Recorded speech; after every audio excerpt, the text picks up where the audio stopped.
Eu venho aqui para aqui, pá, porque eu acho que se tivesse mais tempo de gabinetas. Pá, está a engenharia. Opa, foi isso. Ela está impossível.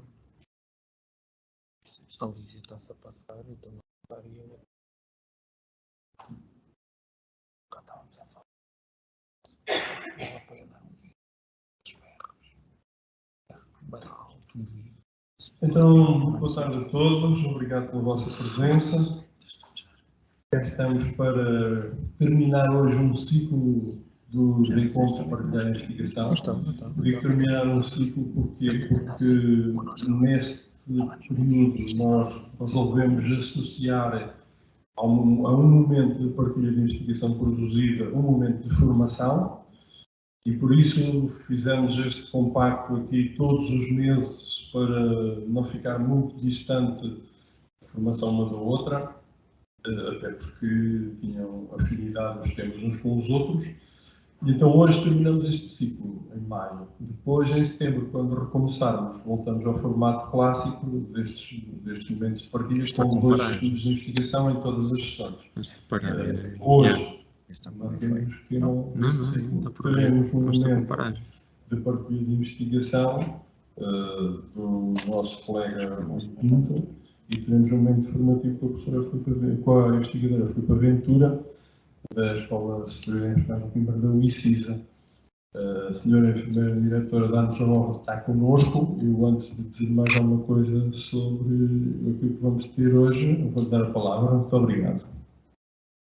Então, boa tarde a todos. Não vou alongar muito, porque a minha função aqui é exatamente cumprimentar-vos e agradecer o trabalho que tem sido desenvolvido, que nunca é mais agradecer, efetivamente. Qualquer trabalho que é feito em prol dos doentes, em prol da instituição e em prol dos profissionais é sempre bem-vindo e, portanto, nós só temos que agradecer.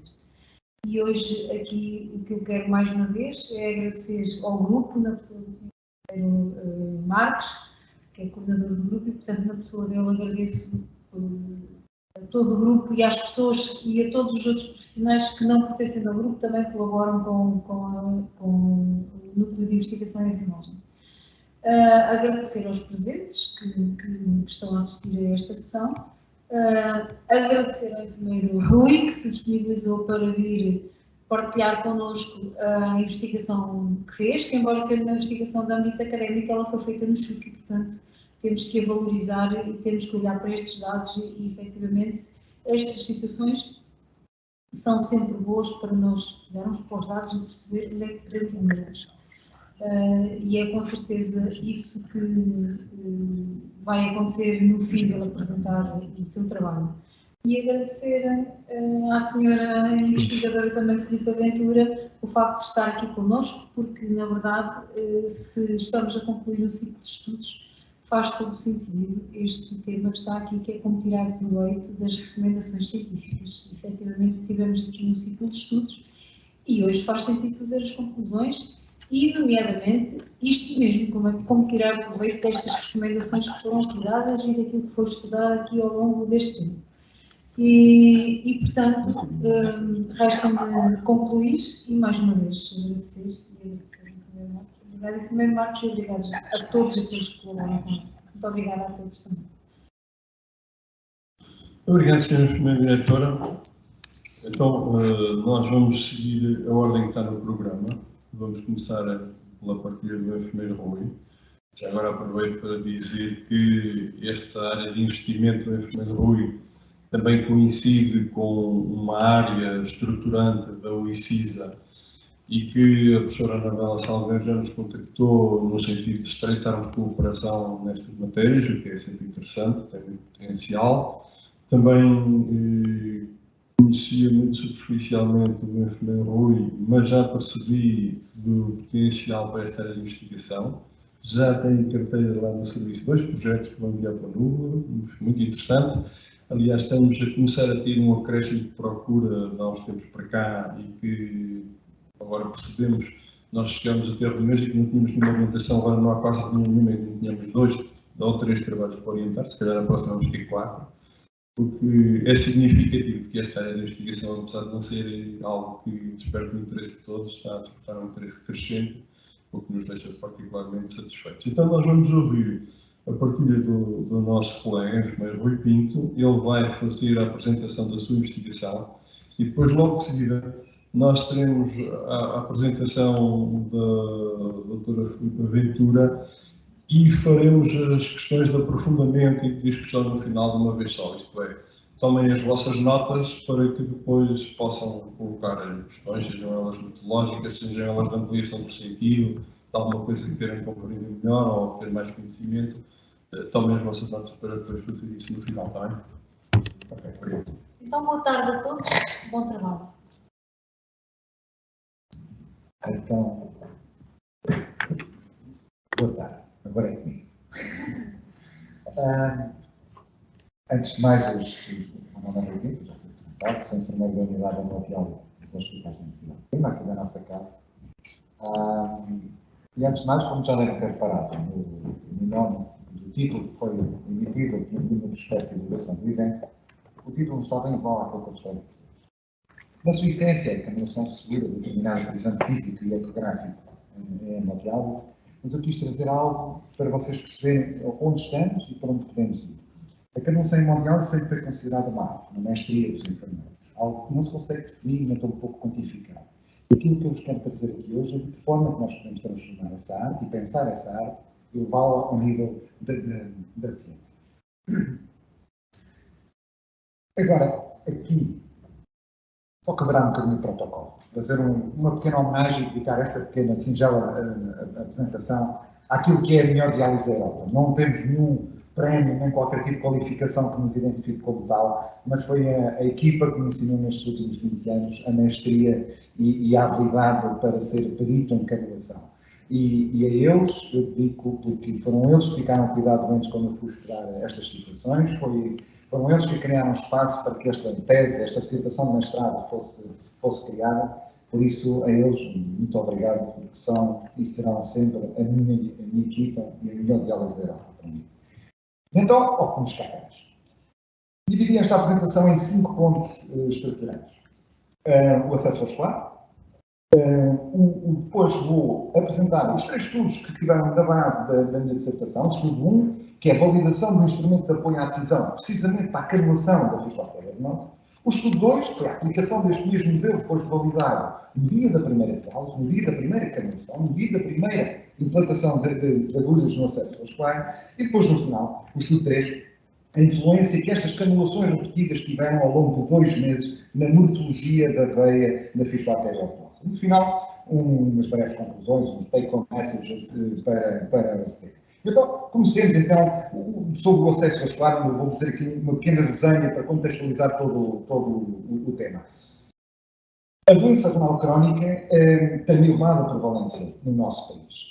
Fomos já os campeões europeus a este nível. Estamos neste momento em segundo lugar a nível pelos dados de 2019, que foram publicitados o ano passado, através do registro europeu. Temos aqui uma elevada prevalência quando comparado com os restantes países europeus. Quando comparamos a nível mundial, estamos em 8º.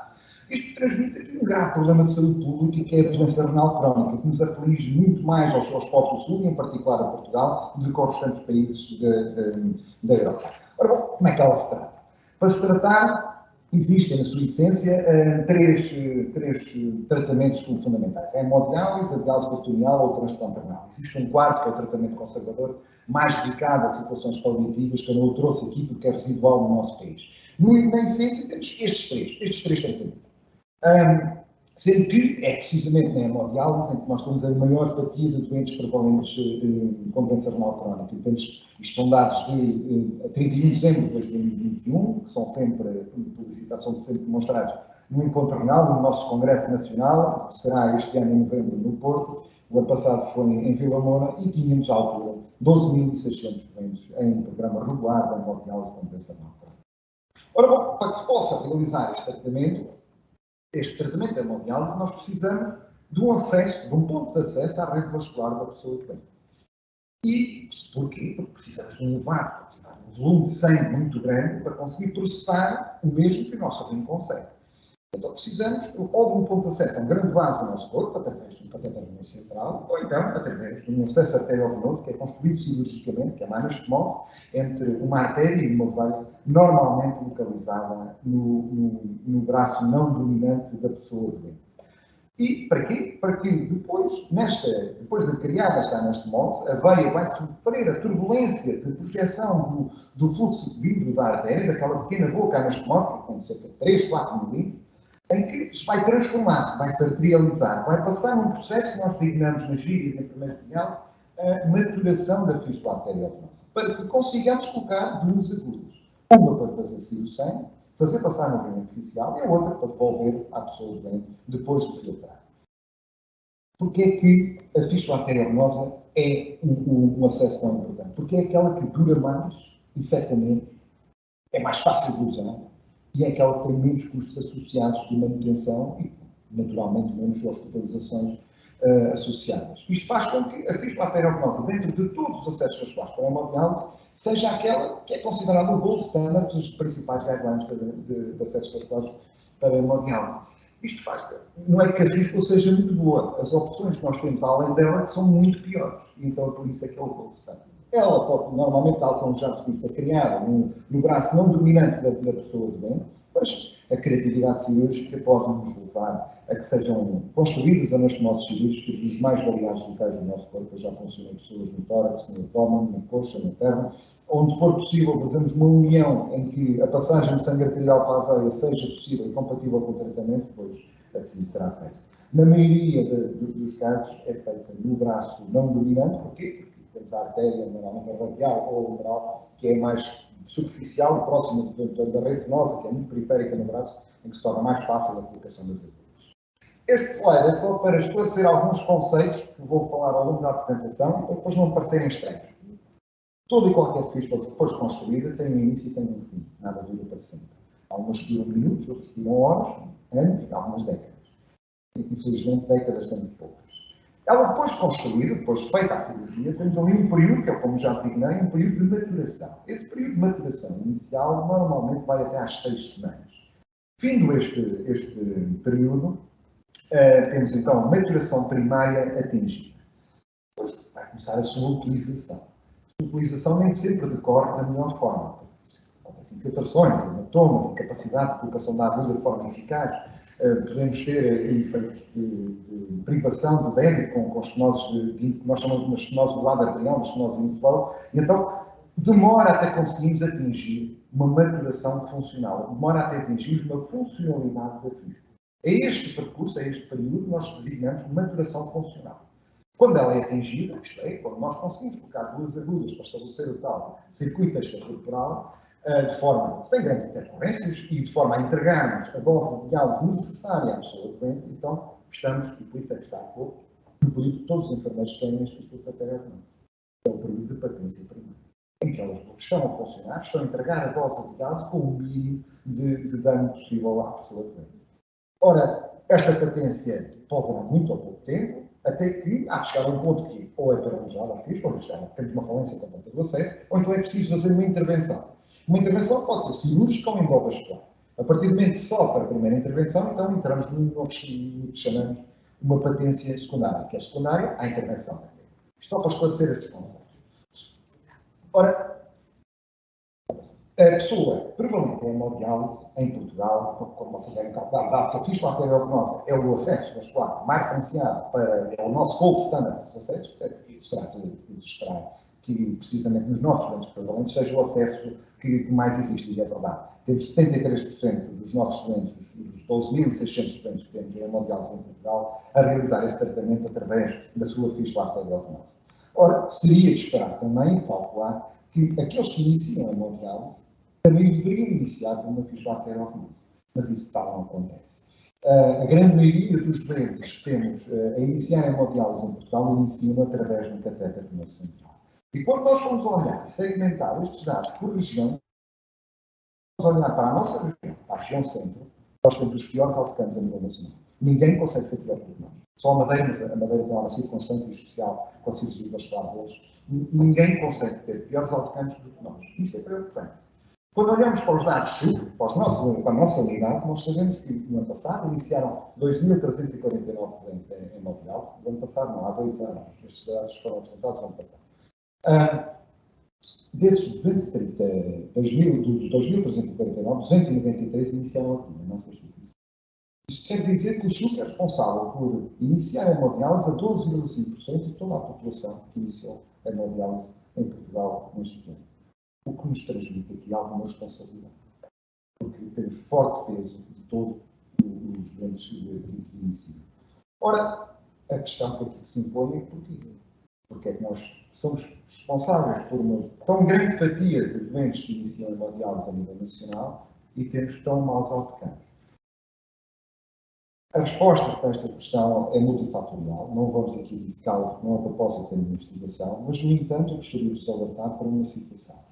A média dos doentes que estão em hemodiálise a nível nacional é de 68 anos, a média dos doentes que estão em hemodiálise de doentes prevalentes na região centro é de 70. Com 2 anos na idade média, representa uma população muito mais idosa que todo o resto do país. E o que é que isto nos traz? Traz mais patologia arterial, traz pior rede vascular, traz maior número de comorbilidades, traz maior uso da rede vascular da pessoa doente e, invariavelmente, traz-nos, quando consumimos, uma fístula mais complexa. Uma fístula em que os enfermeiros sentem dificuldade na colocação eficaz e segura das agulhas para realizar esse tratamento. E aqui nós podemos segmentar as complicações em 2 grandes grupos. As complicações imediatas, que são aquelas que decorrem da aplicação da agulha no momento, em várias infiltrações, hematomas, edemas do membro, dor, invariavelmente, como é o caso que temos aqui à esquerda. Depois, as complicações tardias. A infecção está à cabeça de todos os acessos vasculares, isso é transversal, não é só na hemodiálise, a infecção é a principal complicação associada ao acesso vascular, mas depois vêm os processos aneurismáticos. Os processos aneurismáticos, não só do fluxo turbulento da artéria entrar na veia, mas também de uma colocação de agulha sem critério, sem planeamento. O que faz com que dilatem em zonas que não deveriam dilatar daquela forma, tal como esta imagem que estamos aqui a apresentar. E com este aneurisma, vêm as estenoses aneurismáticas, com as estenoses aneurismáticas vêm intervenções, entramos em patências secundárias, e depois da patência secundária temos tromboses e perdas funcionais do acesso. Com perda funcional do acesso temos maior uso de catéteres, e isso invariavelmente traz mais complicações para os nossos doentes. Ora, é precisamente nesta complicação tardia aneurismática que eu quis refletir. Nós já sabemos que a turbulência arterial entrar numa veia tem uma elasticidade muito superior a uma artéria, causa danos. O primeiro exemplo que aqui tenho, do lado esquerdo, é um exemplo de uma fístula em que sofreu uma dilatação insuperante, não pela colocação não planeada de agulhas, mas precisamente por causa da turbulência do fluxo arterial. São 3 exemplos que aqui temos de fístulas braquiocefálicas, isto é, fístulas construídas entre a artéria humeral e a veia cefálica do braço, isto é, estão ao nível da fossa cubital, são fístulas muito fortes, estamos a falar da principal artéria do braço, em que gera uma turbulência tal que a dilatação na região locosa anastomótica é mais que evidente. As outras duas são claros exemplos da mesma anastomose cirúrgica, mas de mau planeamento de colocação das agulhas. E então, a questão que se impõe a seguir é, então, qual é que é o planeamento que devemos ter? As principais guidelines de acessos vasculares para a hemodiálise, e eu aqui apresento-vos apenas 3 daquelas que eu mais citei, são as japonesas, as espanholas e as norte-americanas, identificam 4 técnicas. 3. Há aqui uma que apareceu mais tarde, já depois destas guidelines. Técnicas de colocação de agulhas, que pressupõem o planeamento. A mais referenciada é a técnica de canulação escada, eu já vos vou mostrar a seguir exemplos práticos e exemplos clínicos. E depois menciono a botoeira, que é uma técnica que pressupõe a colocação da agulha sempre no mesmo ponto. E recomendam todos, sem exceção, que devemos evitar a tal canulação sem planeamento, a tal canulação em zonas, em clusters, que é o que nós designamos a canulação em área. E mostrando, que é sempre mais fácil, tendo exemplos práticos, temos aqui 4 acessos vasculares, por 4 fístulas arteriovenosas, de 4 pessoas diferentes, todas com 6 meses de utilização, são todas fístulas de anastomoses radiofálicas, isto é, do punho, do braço não dominante da pessoa doente. Do lado esquerdo, nós temos os corpos, são todos com 6 meses de evolução. Do lado esquerdo, nós temos um não planeamento de canalização. O que é que isto acontece? Basta acontecer aquelas dilatações. Conseguimos perfeitamente aqui identificar as duas zonas onde sistematicamente são colocadas as agulhas e, portanto, desenvolve aquele processo emocional. Por exemplo, a seguir, indo da esquerda para a direita, temos o que se preconiza às guidelines como a realização de uma canulação em escada. Isto é, a utilização de todo o trajeto da veia onde foi identificada uma canulação segura, onde é suposto existir uma canulação segura.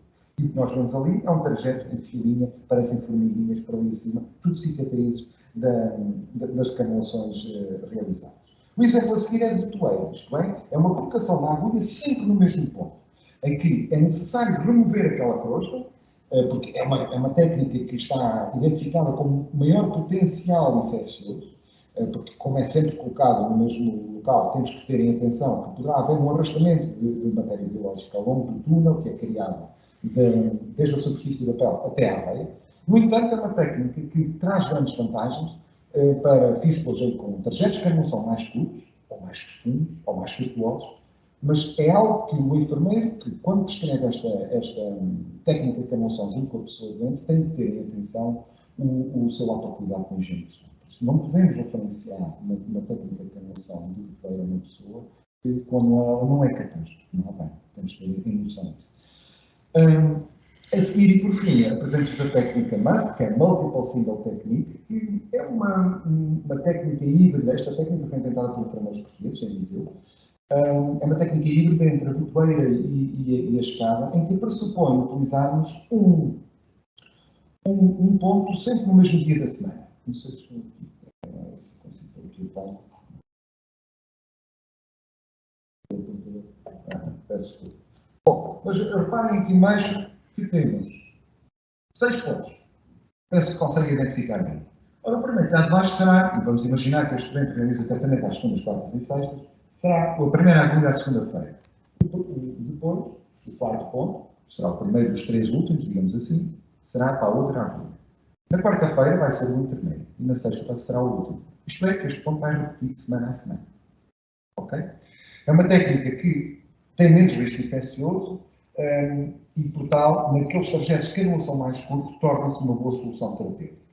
Ora, perante esta explicação, o que é que vocês devem pensar? Bom, sendo a escada a técnica de canulação mais referenciada pelas guidelines internacionais, então será de esperar que será essa que teremos com maior prevalência nos nossos doentes. Infelizmente, relativamente aos dados portugueses, ninguém tem dados sobre isso. Não conseguimos saber qual é que é a taxa de incidência nos nossos doentes prevalentes das técnicas de canulação, mas temos alguns estudos internacionais. E trouxe-vos apenas 4. De 4 daqueles são mais representativos.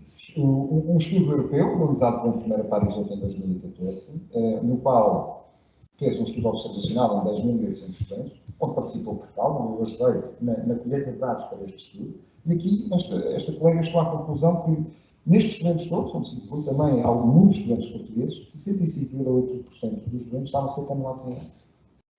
Mais tarde, em 2020, Lehmann, um investigador, fez uma pesquisa para a National Kidney Foundation sobre as consequências das complicações associadas à técnica de botoeira, verificou que dos 16 mil doentes que foram analisados, 9% estariam em botoeira, assumindo que os restantes estariam em escada. O próprio autor não define role-ladder, isto é, não define a técnica em escada no artigo que publica nesta investigação. Diz que é um standard rotation technique, o que não é a crer, e a quem lê, que muito provavelmente destes 91% teremos aqui no ICM. Um ano depois, está a ler, um estudo representativo das regiões do sul de França fez também uma análise das técnicas de canulação existentes e aí verificou que quase 68% estariam em escada, assumindo que quase 27% estaria em ar. E no mesmo ano, a colega Staff, no seu percurso de doutoramento que está a fazer, analisou 1.300 doentes suecos, que é bastante representativo da população sueca, que eles têm uma taxa de incidência muito mais baixa do que nós da doença renal crónica, por isso isto é representativo da população sueca, e aqui temos 84% dos doentes em botoeira. Grande salvaguarda que nós aqui temos. E então a questão que se me põe é, então, como é que isto acontece? Porquê é que isto acontece? Porquê é que chegamos a isto? E porquê é que nós não conseguimos planear e saber manter uma técnica de canulação no tempo? Duas colegas canadianas que, no seu estudo também do percurso de doutoramento que elas tiveram, fizeram uma análise extremamente interessante. Foi uma análise qualitativa, num estudos etnográficos, foi mais do que isso, em que elas foram questionar os enfermeiros sobre o porquê desta incapacidade de serem peritos a canular. E elas, um paradigma que vai ver muito ao paradigma da Patrícia Bena, identificaram um conceito que é o perpetual novice, isto é, os eternos iniciados. Os enfermeiros que são eternamente iniciados na arte da canulação. E foram tentar descobrir o porquê disto. E aqui chama a vossa atenção para o esquema do lado. Elas apontaram 4 fatores fundamentais para esta incapacidade dos enfermeiros evoluírem na arte da canulação. Primeiro, cuidados centrados na pessoa doente. A pessoa doente tem que saber porque é que ele construiu o inocente, para que é que ele serve, como é que ele se mantém, como é que eu cuido dele, como é que eu vou utilizar, como é que o enfermeiro vai colocar os adultos. Então, o doente tem que saber isto. Depois tens de ter a oportunidade de existir, isto é, tens de ter pessoas para treinar, invariavelmente. Isto vai muito por causa é contextual do Norte da América e do Canadá, por causa das circunstâncias económicas, dos estudos que eles têm, eles baseiam mais a hemodiálise em catéteres e em próteses arteriovenosas e não tanto em fístulas. Também é um condicionante para evoluir na arte da canulação.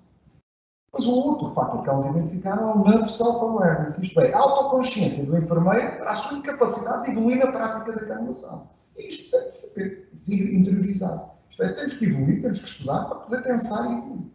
E depois, invariavelmente, trabalho de equipe. O colega que colocou a agulha na sessão anterior, eu tenho que ter em linha de conta o que ele fez, para eu atuar nesse dia e deixar espaço para o colega que vem a seguir. Isto é impossível de ser feito se não for feito em equipe. E então chegamos àquilo que eu acabo de fazer, que era apresentar-vos as investigações que eu fiz ao longo deste curso de mestrado. E então chegamos ao estudo 1, que é precisamente pensar um instrumento que apoie a decisão na canulação da fístula arteriovenosa.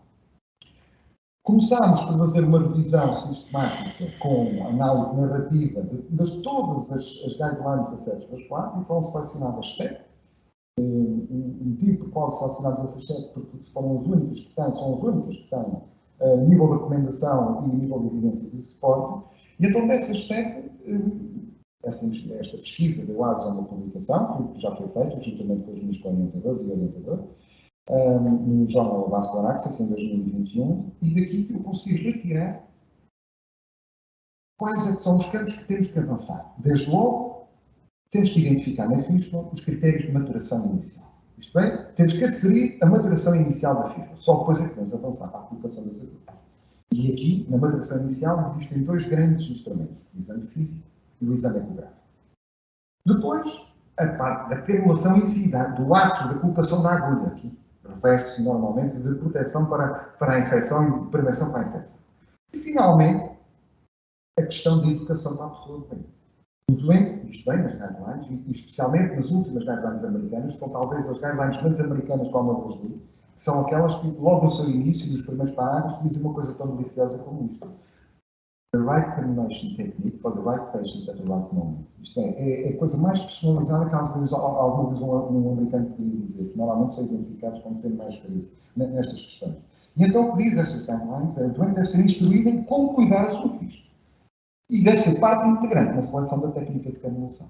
E foi com base em todos estes pressupostos que então avançámos, primeiro a aferir a maturação inicial, através do exame físico. Não vou aqui dissecar o exame físico à fístula arteriovenosa. Está na bibliografia desta apresentação no final para os curiosos sobre esta matéria, mas que, na sua essência, fundamenta-se na inspeção, na auscultação e na palpação.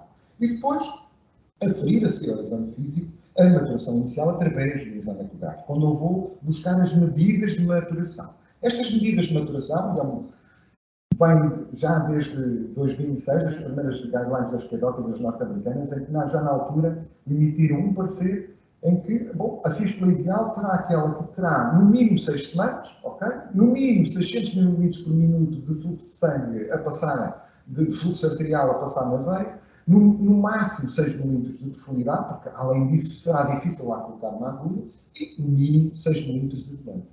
A famosa regra dos 6 que os enfermeiros de diálise dizem em língua.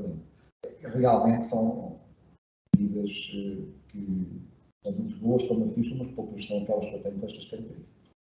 As guidelines espanholas um bocadinho mais razoáveis e o Maturation Study vieram baixar um bocadinho aqui estes valores. E então, estes são os valores com os quais eu trabalho na consulta autónoma de enfermagem de acessos escolares aqui no Sul, que é 6 semanas, mantém-se as 6 semanas, 500 ml por minuto, 4 minutos de diâmetro de veia canulável e 6 minutos de profundidade. Estes são as minhas medidas ecográficas para determinar aquilo que eu considero ser um ponto de canulação segura. Como é que isto se faz? Bem, muito treino.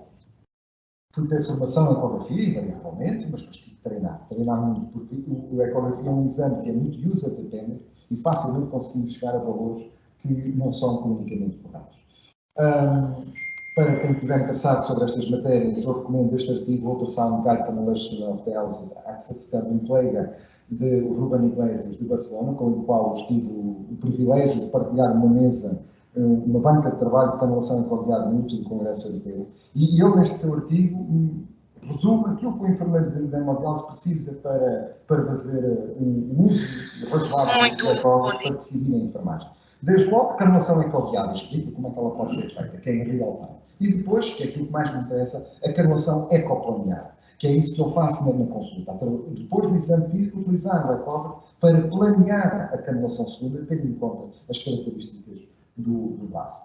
Bom, esta à direita apresento-vos uns exemplos da consulta de uma fístula, que trouxe-vos uma fístula com bons alcances. Não vamos trabalhar aqui coisas já com desviantes, ou pelo menos com comportamento patológico, mas temos aqui, por exemplo, no ponto A em cima, 1,3 mm de profundidade, lá está, dentro dos tais critérios de maturação inicial, 7 minutos de diâmetro, o ponto B, e depois em baixo temos uma avaliação do efeito Doppler do fluxo interno da fístula e temos, como podem ver, cá em baixo 720 mm por minuto, estamos perante uma fístula que, tendo um exame físico compatível, então estará apta a receber as duas agulhas de forma segura e de forma contínua. Ora bom, temos a fístula, com maturação inicial, vamos partir para a aplicação das agulhas. Falta planear. Já vimos que isso é importante. Então, como é que vamos planear a técnica de canulação? E aqui eu fui beber ao que os colegas em um grupo, o grupo MAGIC, o Managing Access by Generating Improvements in Cannulation, foi um joint de vários peritos na área de diálise e peritos em canulação do acesso vascular para a hemodiálise, em que fosse buscar peritos à Sociedade à Sociedade de Cirurgia Vascular Britânica e da Irlanda e à Sociedade Britânica de Nefrologia, e eles foram criar umas guidelines apenas e só dedicadas à canulação do acesso arterial. Eles definiram este algoritmo de decisão com pormenores físicos, ecográficos e também tiveram já em linha de conta o potencial fobia de agulhas que a pessoa poderia desenvolver, porque uma pessoa que sofre de fobia de agulhas, então não vamos sujeitá-la a uma técnica que nós sabemos à partida que vai causar mais dor. Temos que saber gerir isto. E entra no algoritmo de decisão. A outra, como já vimos, é o risco infeccioso. Uma pessoa com um elevado ou potencial risco infeccioso, não podemos referenciar para uma técnica como a botoeira. Temos que referenciar para outra que o risco é mais baixo. E foi precisamente a partir deste modelo que toda a minha investigação se decorreu. E desenvolvi este modelo para criar aquele que eu aplico todas as quintas-feiras de manhã na consulta de acessos vasculares que faço. Tendo em linha de conta, e que agradeço ao Fausto que está aqui, do Grupo Gazir, do partido de pedra que tivemos, para identificar quais é que eram os focos de atenção em enfermagem que seriam cruciais para determinarmos a técnica de canulação ideal. Então, parte da consulta sempre com uma avaliação inicial e depois trabalho os 3 principais focos. Tem outros, mas estes são os meus 3 principais. A gestão do regime terapêutico, a perfusão de tecidos e, caso a pessoa doente tenha algum clínico cognitivo, então aqui vario a decisão através do papel do prestador de cuidados. Tendo isto, e apenas só depois disto, é que eu parto para a intervenção terapêutica vigiática posterior. E aqui, depois baseio, está tudo publicado. Não precisam tirar fotografias, vocês têm isto tudo na revista de referência, que foi publicado recentemente. Para a partir daqui, vou decidir então qual a técnica, através das características físicas que a fístula me apresenta e das condicionantes que o doente também tem.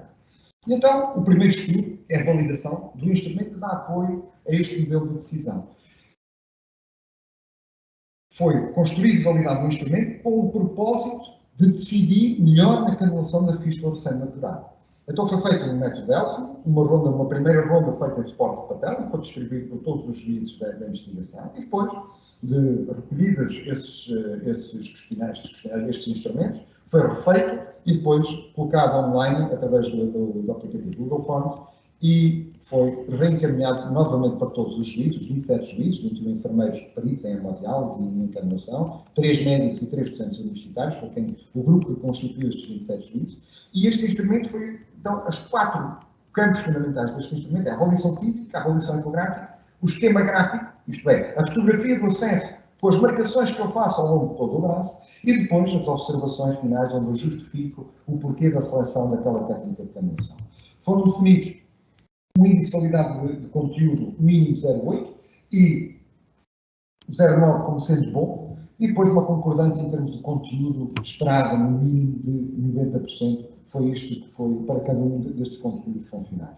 Ora, após a segunda ronda, obtive um valor de IVC, de índice de qualidade de conteúdo, de 0,94, acima do valor bom que era suposto inicialmente, ou tínhamos traçado inicialmente como objetivo, que me deixou bastante satisfeito, mas ainda mais na concordância em termos de estrutura e de unanimidade entre todos os juízes da estrutura do instrumento que dá apoio ao modelo de decisão.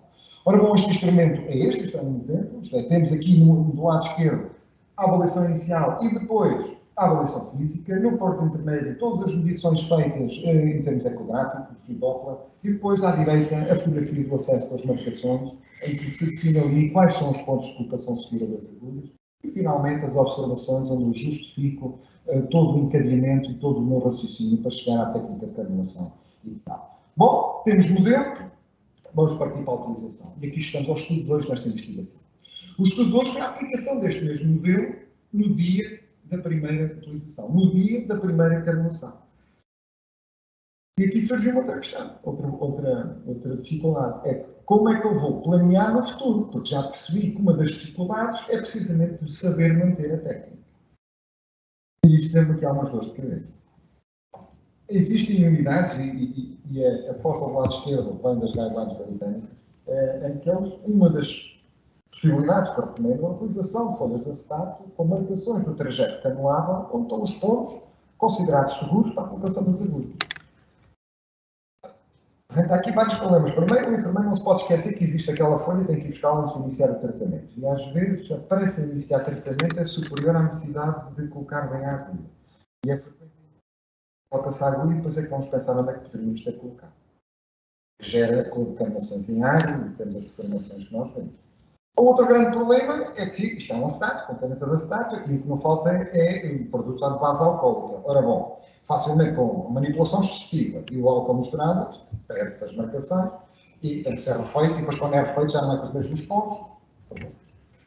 Há outras unidades em que utilizam as marcações dermográficas com canetas específicas para isso, em que refazem todos os tratamentos. Facilmente temos assim. Mas há outros, esta é uma impressão 3D, que é feita, e gostaria muito de ter uma estatueta de todos os acessos das clases que tenho ao meu dispor, mas eu para criar uma coisa destas preciso fazer uma geografia ao dentro. Então devem calcular um processamento invasivo, apenas para fazer uma impressão 3D é um completo absurdo, e para mais um procedimento tão caro. Ora, eu tinha aqui um verdicagem, eu não sabia como é que eu disse calçar isto. Até que eu me recordei de uma apresentação que eu tive, que eu assisti em Hamburgo em 2006, em 2015, no Congresso Europeu de Enfermeiros de Diálise e Transplantação, em que este colega britânico foi apresentar um estudo de caso, de apenas um doente, de que fazia autocanulação e hemodiálise domiciliária. E o doente estava com alguma dificuldade a direcionar a agulha para a sua veia de drenagem. Como podemos ver, é uma umilocefálica em que esta angulação da agulha venosa já para axilar, normalmente esta angulação é um bocadinho mais acima, mais junto ao ombro, esta é um bocadinho mais proximal, talvez por isso tenha aqui dificuldade. E o que é que este colega, em acordo com o doente, chegou à conclusão? Bom, vamos tatuar os pontos por onde a agulha deve seguir, e assim o doente consegue orientar-se, porque tem sempre landmarks, tem sempre marcas na própria pele, onde pode direcionar a agulha. A tatuagem para propósito clínico não é novidade. Existem outras especialidades que o fazem, a radioterapia Paulo, a gastroenterologia faz marcações no cólon para poder identificar no sítio onde teve a lesão e foi seccionado para poder acompanhar. Há doentes que tatuam no seu próprio corpo o seu tipo de sangue, ou o facto de serem diabéticos, ou outra recomendação para que, em caso de falência multiorgânica, as pessoas que o assistem consigam facilmente identificar. Então, eu pensei, bom, talvez esteja aqui a solução. Então, fui ter formação. Tive formação de tatuagem, fui ter formação de estética e avancei para uma técnica não de tatuagem, mas de dermopigmentação. E que as senhoras utilizam nas sobrancelhas para poder dissimular o pelo. Então eu fui ter formação com senhoras da estética. Comprei um dermógrafo e aperfeiçoei a minha técnica, tentei escolher quais eram as agulhas mais indicadas. E então este é o dermógrafo que eu utilizo. Eu tenho um motor vibratório na ponta, isto também era uma coisa que me preocupava, eu não queria uma coisa que fizesse muito barulho para não assustar os doentes, para não pensarem que saía uma tatuagem. É uma dermopigmentação de uma camada mais superficial da pele, em que ao final de 1 ano ou 2 acaba por ser absorvido, mas que teria lá no tempo suficiente para que os enfermeiros, quando andassem para aquele braço, pudessem facilmente identificar qual é que era o ponto de canalização segura. Aqui trago os 2 exemplos de escada, está em inglês, é o rope ladder, é a tradução em inglês da técnica de canalização de escada. E ao centro temos uma técnica de MUST, Multiple Single Technique, os tais 3 pontinhos, onde facilmente vocês conseguem identificar onde é que se coloca. E foi este o modelo que eu adaptei para a minha segunda e terceira investigação.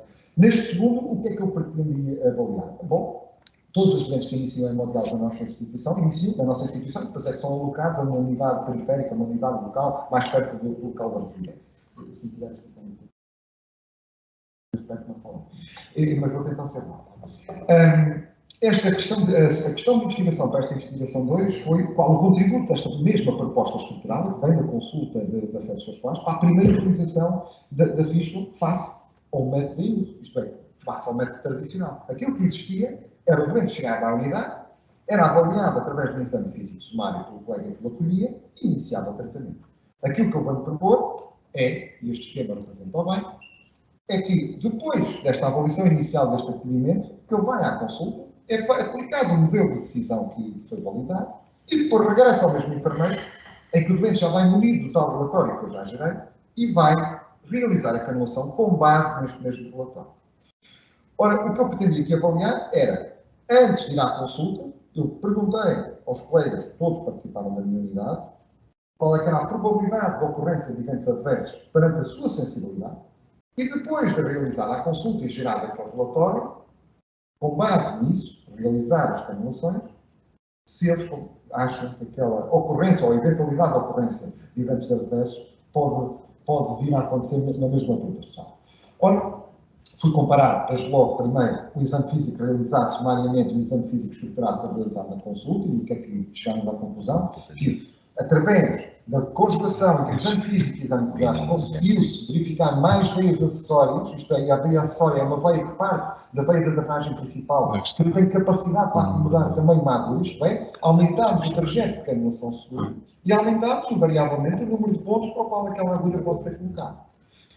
Quando foi questionar sobre eventos adversos, nós vimos aqui que houve uma redução significativa da percepção dos enfermeiros para a canulação segura, para a ocorrência de eventos adversos, aumentando assim a probabilidade de uma canulação mais segura. Questionei também os colegas se seguiu a proposta que vinha da consulta, a sua unanimidade disse que sim. Porque questionei também quantas agulhas utilizaram para esta mesma canulação. Em 80% das canulações foram utilizadas unicamente as agulhas necessárias para a realização desta canulação. E depois questionei se aquelas marcações de pele que os doentes faziam no braço, se as consideraram ou não facilitadoras para a canulação. E a unanimidade dos colegas me disse que sim, que as consideravam muito facilitadoras da canulação. Posto isto, e tendo este primeiro passo dado no dia da primeira diálise, partimos para o último estudo da minha investigação, que é a influência da canulação na morfologia penal. Então, depois dos doentes são alocados em unidades periféricas, eles são convocados, passado 2 meses de canulações, e vão ver qual foi o impacto de tudo isto ao longo de 2 meses de canulações. Qual a diferença nesta segunda consulta? Esta segunda consulta, passado 2 meses, eu vou repetir novamente o exame físico, tal qual fiz no primeiro. Vou repetir o exame ecográfico, tal qual fiz no primeiro. Vou verificar como estão as marcações demográficas e depois vou recolher do pequenino livro de bolso que dei aos doentes no dia da primeira diálise, um livro de bolso que designava a minha fístula arterial venosa, onde nas primeiras páginas tinham um conjunto de recomendações para o autocuidado da fístula, mas depois tinham um questionário para cada dia de idade, onde o doente tinha de escrever como decorreu, na sua perspectiva, a canulação daquele dia. E então, tive um total, antes disso, explicar o estudo.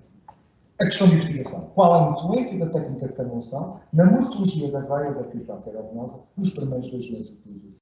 Estudo descritivo, relacional, transversal, em que os totais instrumentos, tal como já vos disse, é o relatório de consulta que é entregue no final da consulta e o tal livrinho de bolso que os doentes levaram para descreverem como decorreram as suas canulações.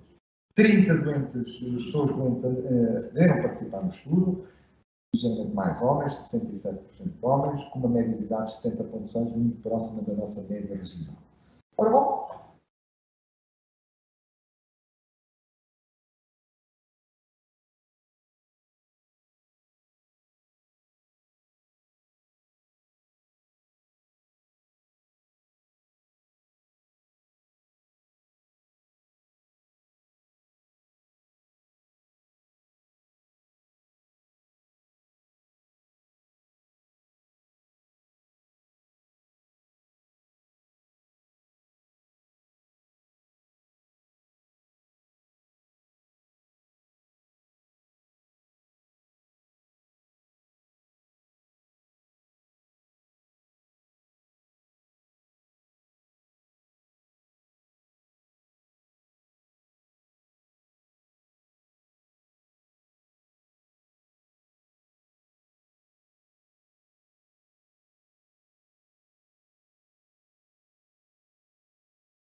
Os eventos adversos relacionados com a canulação, verifico, e está dentro dos restantes estudos internacionais, cerca de 20 a 25% de eventos adversos relacionados nos primeiros 2 meses de canulação.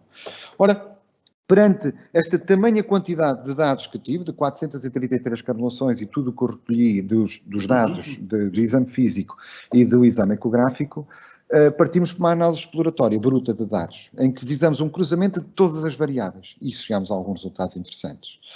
Trago-vos apenas 2, naqueles que foram os mais estruturantes. Análise comparativa entre os eventos adversos e a tortuosidade venosa. Chegamos à conclusão que a tortuosidade venosa leva a maior número de eventos adversos, o que leva-nos a pensar que temos que ser mais criteriosos quando temos uma tortuosidade elevada na seleção da técnica de canulação. E depois, quando eu cruzo a técnica de canulação proposta, se foi cumprida ou não, e vou cruzá-la com as dilatações aneurismáticas, eu vejo que sempre que ela não é seguida, a probabilidade de ocorrência de uma dilatação aneurismática é muito maior. Ora, trago-vos para acabar as principais conclusões desta investigação. No estudo 1, o modelo de apoio à decisão para a canulação é um recurso objetivo para a melhoria da qualidade em contexto de consulta de enfermagem para acessos vasculares em hemodiálise, validado pelos tais 27 juízes peritos. Este trabalho foi submetido ao Congresso Nacional de Enfermeiros de Diálise e Transplantação, foi aceito para comunicação livre e ganhou o primeiro prémio. Foi também aceito para o Congresso Europeu de Acessos Vasculares, em que foi defendido em comunicação livre também. E foi publicado recentemente, no início deste ano, na revista Referência, todo o percurso deste mesmo estudo 1, de todo como foi gerado este instrumento de validação do modelo de decisão para a canulação. O estudo 2, que é o estudo, então, no dia da primeira canulação, em que se verificou que a primeira canulação é menos suscetível a eventos adversos, quando baseado em exame físico estruturado e exame ecográfico, isto é, no modelo de decisão. Este estudo foi enviado para publicação para o Therapeutical Affairs and Dialysis, que é a revista oficial da Sociedade Japonesa de Nefrologia, onde foram publicadas as guidelines japonesas de acessos vasculares. Estou à espera de resposta. E o estudo 3, este estudo mais estruturante, na morfologia da veia verificou-se que existe uma maior probabilidade de eventos adversos na canulação em veias com tortuosidade mais elevada, maior idade tendo para diâmetros venosos menores, também é algo que nos preocupa, porque também tendo em linha de conta que o grupo de senhoras desta amostra tinha uma idade ligeiramente superior à dos homens, e poderá estar relacionado, porque as senhoras normalmente trabalhamos com diâmetros ligeiramente mais curtos que em homens. Índices de massa corporal elevados tendem para apresentar trajetos de canulação mais curtos, por causa da profundidade que temos. E depois, e este é o outcome principal desta investigação, a manutenção regular de uma técnica de canulação diferente da canulação em área tende significativamente para menor desenvolvimento de formações aneurismáticas. O não cumprimento do esquema de canulação na perspectiva da pessoa doente foi, na maioria das situações, por opção do enfermeiro. Este modelo de decisão que vos apresentei assume-se como uma estratégia personalizada para a canulação segura em hemodiálise, apenas possível com o correto planeamento e com a comunicação entre a equipa de enfermagem e a pessoa doente. Este artigo foi enviado para publicação para o Journal of Vascular Access, já tive resposta dos peers. Fiquei assustado, porque quando vi o nome do primeiro peer foi logo do Jan Tordoir, que é um dos autores das European Best Practice Guidelines para acessos vasculares, por isso é um nefrossauro. Não foi nada meigo nas correções que ele fez, é natural, pronto, eu tive a reduzir ao meu nível, adaptei o artigo consoante as preciosas indicações que ele dei, já enviei, vamos aguardar agora pela segunda revisão. Isto, em termos de investigação, foi o que eu realizei, mas a consulta não parou. A consulta autónoma de enfermagem à pessoa com acesso vascular para a hemodiálise é única no país. A nossa instituição é a única que detém uma valência de saúde a este nível. Ela não parou. Em 2022 foram realizadas quase 260 consultas, onde foram aferidas, de todas essas fístulas observadas, quase 63% com maturação inicial, isto é, com capacidade para a canulação segura. Em termos de atividade diagnóstica, trago só apenas os primeiros 3 meses do ano passado, eu não consegui trazer dados mais completos ainda, mas já esperava isto. O principal diagnóstico que identifica a perfusão de tecidos, depois seguida de gestão de regime terapêutico e depois o trabalhado papel do prestador de cuidados quando necessário. A FAB, compatível com canulação segura, foi aferida em 75% dos nossos doentes, 25% não, foram referenciados para avaliação posterior pela nefrologia de intervenção. E depois, qual foi a técnica de referenciação, a técnica de canulação mais referenciada, invariavelmente a escada, quer dizer que o modelo vai em linha de conta com as guidelines internacionais, tendo 13% para botoeiras e 28% para a técnica EMUST. Em nenhum doente foi referenciada a técnica de canulação em área. Obrigado pela vossa atenção. Puxem os vossos telemóveis para este QR Code, onde está a minha identificação, o meu mail institucional, todas as minhas redes sociais profissionais e toda a bibliografia que dá suporte a esta apresentação. Basta porem em câmara, selecionarem o QR Code e depois faz download automático para o vosso telemóvel. Obrigado a todos. Desculpa nada demais.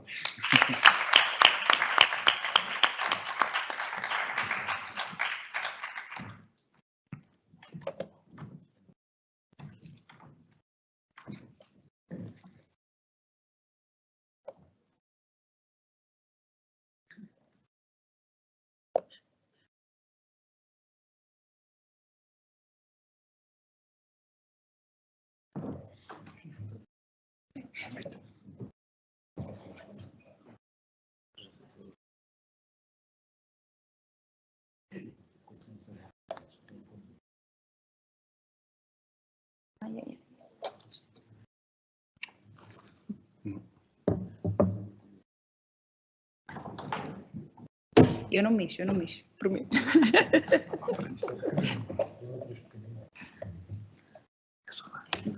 Primeiro é a apresentação. Não, primeiro é que está ali, depois eu paro e olha. Eu estava a tentar abrir. Já percebi, não somos nós que mandamos.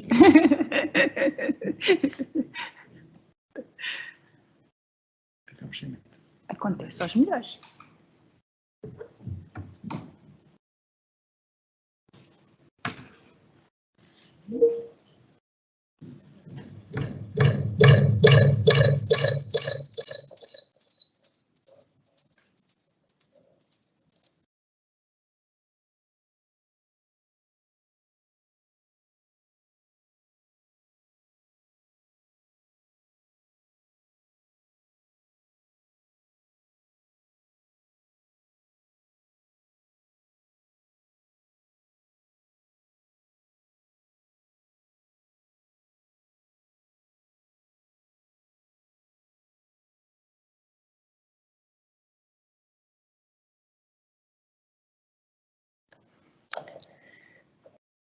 Muito boa tarde a todos.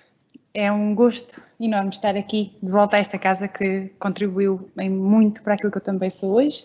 Não sei se posso dizer que é a minha casa também, mas um bocadinho é certamente. O meu nome é Filipa Ventura, para quem não estava cá no início, sou investigadora na UICISE, na Escola de Enfermagem, Superior de Enfermagem aqui de Coimbra.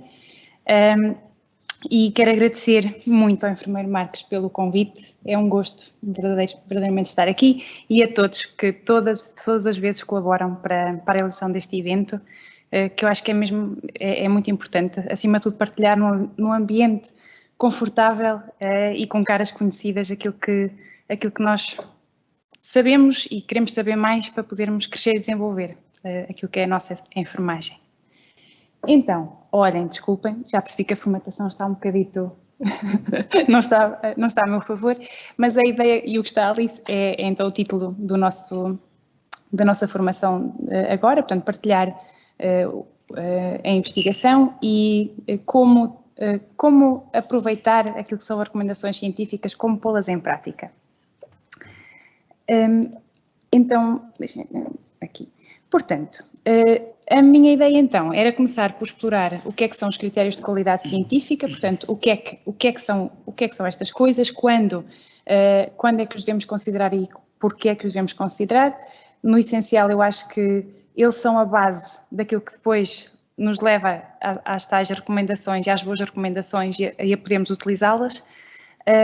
A avaliação crítica da evidência, aos graus de recomendação para a prática clínica dessa evidência e depois tento explorar um bocadinho com um exemplo prático como é que estas coisas podem encaixar para que possamos simplesmente pegar nessa informação e implementá-la na prática. E nada melhor do que bolos. Eu gosto de pensar que facilmente, quando nós pensamos em... Todos nós sabemos quais são os ingredientes básicos de um bolo, não é? Se imaginarmos, pronto, não somos todos pasteleiros, mas todos sabemos que leite, farinha, açúcar, ovos, às vezes um bocadito de óleo, não é? E conseguimos um bolo. Mas mesmo seguindo a mesma receita com as mesmas doses, o bolo até pode ter aspectos diferentes. Dependendo, por exemplo, se a forma for uma forma diferente, se agitarmos um bocadinho antes de introduzir o bolo no forno, não é? Portanto, mesmo os mesmos ingredientes podem dar-nos bolos diferentes.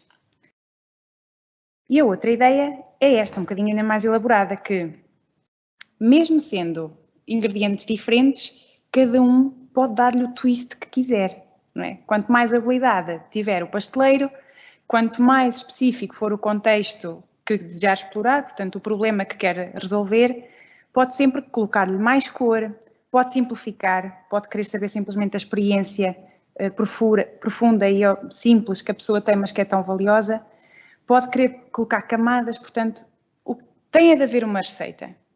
Tem de haver uma lista de ingredientes e uma receita que seguimos do início ao fim para que idealmente dê pelo menos um bolo, se não sai um pudim ou uma tarte, não é? E pronto, já não se pode dizer que tenha a tal qualidade que nós queremos.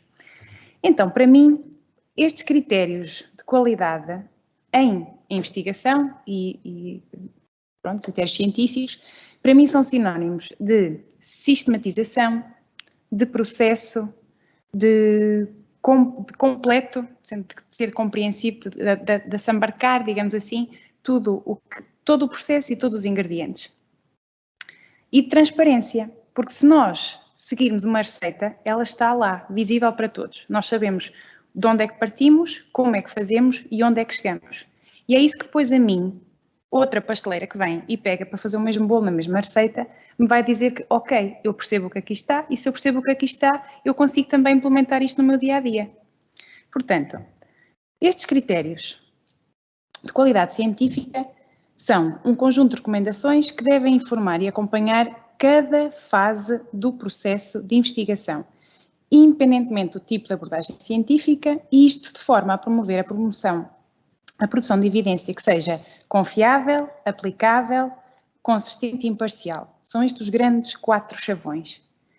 Diz aqui nesta definição, independentemente do tipo de abordagem científica, e é aqui que eu vos dizia o tal olho do pasteleiro, porque se calhar há um fenómeno, há um problema de investigação que exige uma abordagem mais qualitativa e então mais fenomenológica, estamos nos paradigmas qualitativos de investigação, outros mais quantitativos, e nós vimos no estudo do enfermeiro Rui Pinto, vimos tanto de um como do outro, tanto dos dois tipos de paradigmas. Portanto, independentemente da abordagem científica, vão necessariamente haver receitas diferentes e nós vamos ter de olhar para elas com olhos específicos. Estes chavões, como nós dizemos então, portanto, o confiável, o aplicável, o consistente e o imparcial, são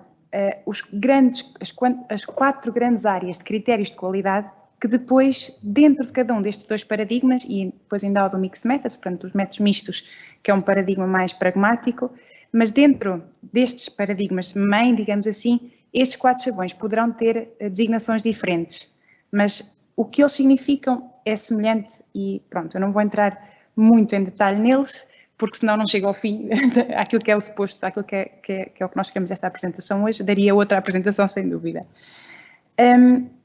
E então, qual é a importância destes critérios de qualidade? Porquê é que é então importante que nós atendamos a estes critérios desde o início e a cada passo do processo?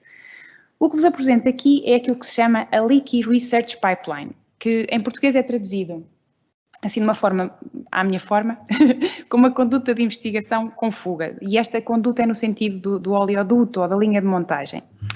E esta linha de montagem, agora eu não sei se consigo apontar, que maravilha. Então, esta linha de montagem, se vocês repararem bem, portanto, temos uma torneira, idealmente aqui em cima identificou-se o problema de investigação e vimos por aqui abaixo, pela tal linha de montagem, até chegarmos ao produto final da nossa investigação, que é esta gotinha aqui, que, no melhor dos cenários, é de grande qualidade científica e as recomendações serão de nível A, já lá vamos chegar, e está pronto para ser implementado num contexto, portanto, posto numa forma, digamos assim, já temos o bolo e agora vamos encaixá-lo na forma certa.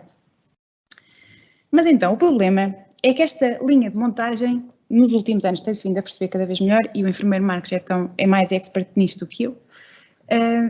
Esta linha de montagem, desculpem que aqui o ratito fugiu, apresenta 2 tipos de aquilo que se chama lixo de investigação, research waste. O primeiro, aqui mais a montante, e depois, aqui mais para o final, este research waste 2. Os critérios de que vos falei, e que vos vou mostrar muito sumariamente, vão ajudar em grande medida, se não quase na maioria, para tentar combater este tipo de lixo 1. E qual é este tipo de lixo 1? Tem a ver com a evidência que é produzida e que, por alguma razão, tem baixa qualidade. A amostra é insuficiente, os métodos de análise não são compatíveis com os métodos de colheita de dados, não é útil, que é um grande problema hoje em dia pelo facto de não considerar as perspectivas dos utilizadores, sejam ao nível da gestão, seja ao nível de quem implementa, seja ao nível de quem usa ou de quem recebe. Falhas no processo de investigação do ponto de vista de rigor metodológico e pronto, essas mais do ponto de vista metodológico e na tal transparência. Não se percebe como é que se chega ao resultado. Se não se percebe, então como é que nós conseguimos depois replicar e trazer para nós, para o nosso contexto, aquilo que foi feito. O segundo tipo de investigação, o tal Research Waste 2, refere-se à percentagem da investigação que até é boa, portanto, a pouca que é boa, que é à volta dos tais 15%, e que depois chega aqui e ainda assim perde-se aqui nestes buraquinhos e nunca chega a ser implementada, nunca chega a ser encaixada numa forma. Nós temos até a massa, o bolo, não é? É boa e nós sabemos o que é que lá está, mas depois não é implementada no dia-a-dia, no dia-a-dia clínico do enfermeiro. Ou seja, se olharmos para isto, 15% chega à prática clínica. E esses 15% são só 15%, imaginem do que começa, são só 15% que chegam ao dia-a-dia, ao nosso dia-a-dia clínico. E esses 15% levam 17 anos atualmente a chegar. Portanto, imaginem, eu hoje começo o meu estudo e se calhar os resultados, aqui não me parece que seja esse o caso, mas se calhar os estudos primários que nós desenvolvemos, em que estamos a tentar perceber ainda, mapear o problema e desenvolver soluções, se calhar as soluções só são integradas no dia-a-dia clínico passados 17 anos de terem começado a ser desenvolvidas. Hoje em dia, ao ritmo do desenvolvimento tecnológico e científico, que tudo acontece, não é? Um ritmo tão elevado, há uma grande probabilidade ao fim desses 17 anos já nem sequer ser necessário, não é? Portanto, é triste e tem de ser combatido. Mas para combater este segundo tipo de lixo, há outro, não é bem aquilo que nós vamos hoje explorar, porque está muito associada à ciência da implementação. É uma área que me fascina muito também, mas não podemos entrar por aí porque isso é outro mundo ainda paralelo. Mas então, estes critérios de qualidade científica vão sobretudo reduzir o primeiro tipo de lixo se conseguirmos reduzir esse lixo. Imaginem, deixamos de ter só 50% de evidência científica de boa qualidade, passamos a ter 100%, então também estamos a reduzir a probabilidade que ele depois não venha a chegar à clínica. Portanto, já é qualquer coisa. Então, os critérios de qualidade devem ser pensados e embutidos na linha de montagem desde o início do processo de investigação. Se o fizermos, então estamos a promover os tais 100% de boa qualidade científica e boa evidência científica. E tudo depois leva, portanto, desde a identificação do problema, à revisão da literatura, o que é que já existe feito, em que é que eu posso pegar para avançar partindo do que já existe, como é que eu posso desenvolver o meu problema sem ser mais uma reinvenção da roda. Quais são as questões e objetivos, as questões de investigação e objetivos, qual é o desenho de estudo que, em função daquilo que é o meu problema e à luz do que já existe, vai responder às necessidades para que seja inovador, como é que eu faço a colheita de dados, como é que eu analiso os dados e tudo isto está alinhado ou não, e depois tudo culmina no tal relatório científico. Muito importante, hoje em dia, cada vez mais reconhecido ao envolvimento das pessoas, pessoas, enfermeiros, profissionais, quem quer que seja que tenha uma parte, que tenha um interesse, seja uma parte interessada do resultado daquele estudo. Quem quer que seja que vai utilizar o resultado daquela investigação, o produto daquele estudo, deve estar envolvido desde o início no desenho do estudo. Não é como participante, é como parceiro da investigação. Porque só assim é que nós reduzimos aquela percentagem da investigação que não é útil.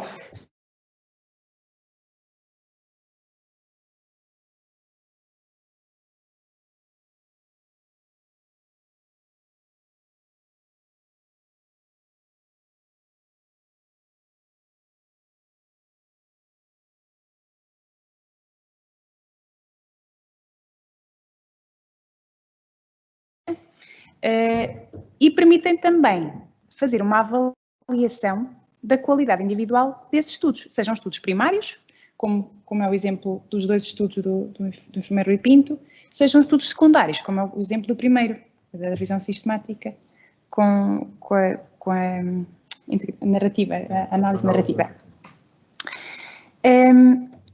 Agora, vem a parte da lente, porque se cada receita é uma receita, se cada bolo é um bolo, então nós temos de saber qual é a receita do bolo. E cada desenho de estudo vai necessariamente ter os tais critérios de qualidade específicos para esse desenho de estudo. Da mesma maneira que, se calhar, um bolo precisa de açúcar granulado, o outro precisa de açúcar em pó e o outro precisa de açúcar de cana, não é? Portanto, o açúcar vai estar lá. Agora, a forma que ele assume, a quantidade que é necessária e por aí fora, poderá ter um formato diferente. Então, esta rede é Equator, e reparem que o E é de Enhancing, portanto, melhorar a qualidade e a transparência na investigação em saúde, EQATO. Portanto, o objetivo é mesmo esse, é a transparência e a qualidade. E eles têm as recomendações, é um grupo que já existe há bastante tempo, estas recomendações são particularmente úteis para pegar num desenho de estudo e ver de que forma é que o meu trabalho responde àquele critério ou não. E se não responde, como é que eu posso fazer responder? É quase como nada se inventa, está lá, é para ser cumprido, é a nossa receita.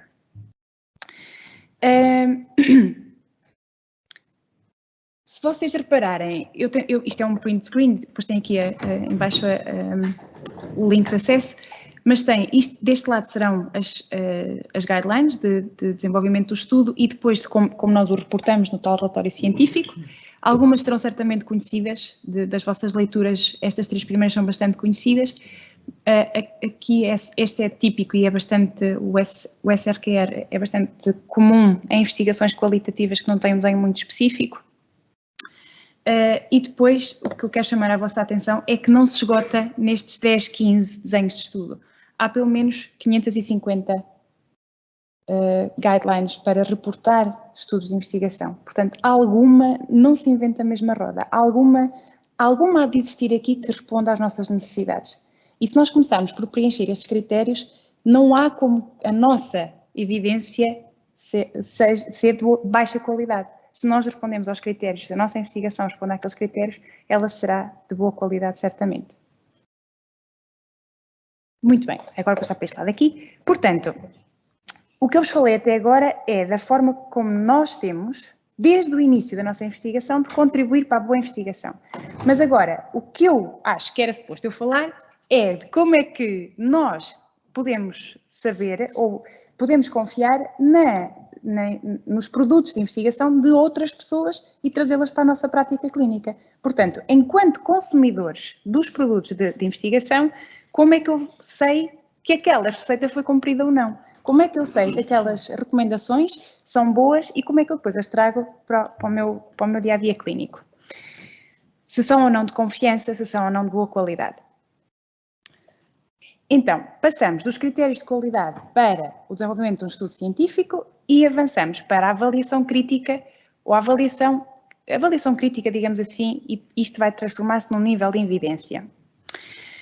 Esta avaliação crítica é feita por pares, de forma cega, tipicamente, e, mais uma vez, em função do desenho de estudo. Para cada desenho de estudo, são adaptados e avaliados 10 critérios que depois permitem classificar a evidência em 5 níveis, do nível 1 ao nível 5.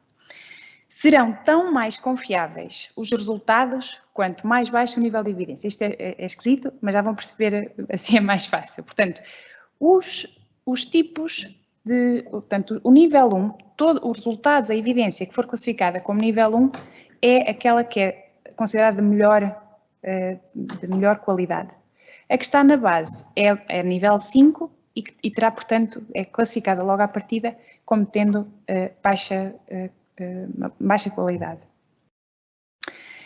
Baixa qualidade ou alta qualidade no sentido de sustentação da tomada de decisão. Portanto, como é que nós podemos considerar, olhando para esta pirâmide de desenhos de estudo, quais deles são mais fortes para sustentar a nossa tomada de decisão?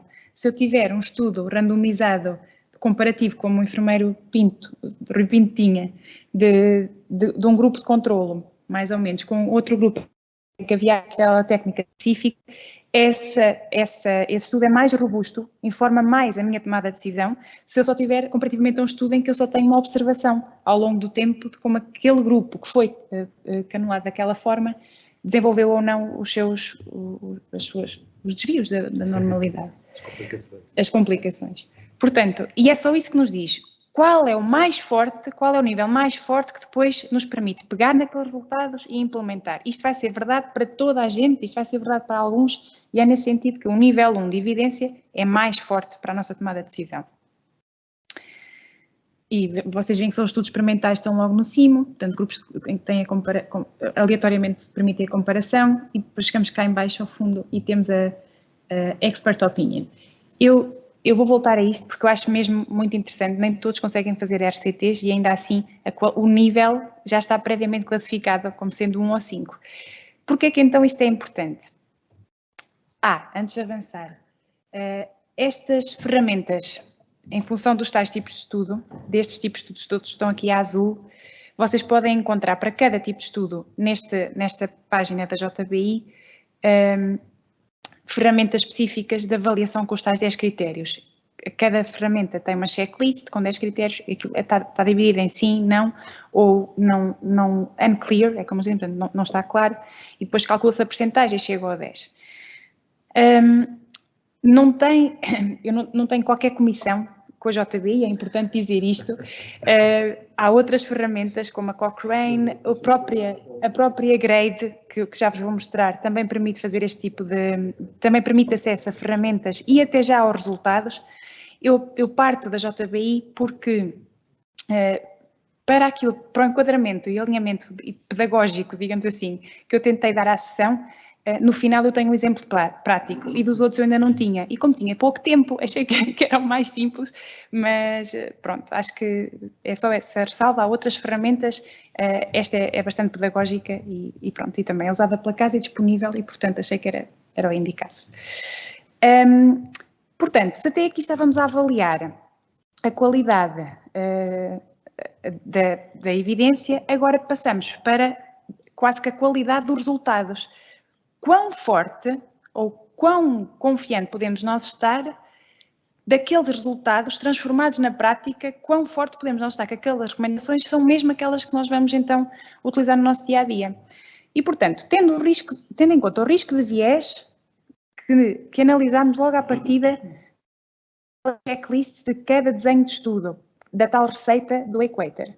Passando aos resultados da avaliação crítica que nos define logo de nível 1, 2, 3, 4, 5, o que fazemos agora é, com base em mais critérios metodológicos, essencialmente metodológicos e de rigor metodológico, como são, que eu, no final li, portanto, o tamanho do efeito, as relações de dose-resposta e outros confundentes, o que nós fazemos é determinar se aquelas recomendações específicas para aquela prática, seja a prevenção da mucosite oral, por exemplo, na pessoa com doença oncológica a receber quimioterapia, seja a canulação, por exemplo, se aquela recomendação específica, pode haver uma recomendação que diz, com base na síntese de evidência, que a canulação em escada é mais eficaz, se calhar, do que outro tipo de canulação.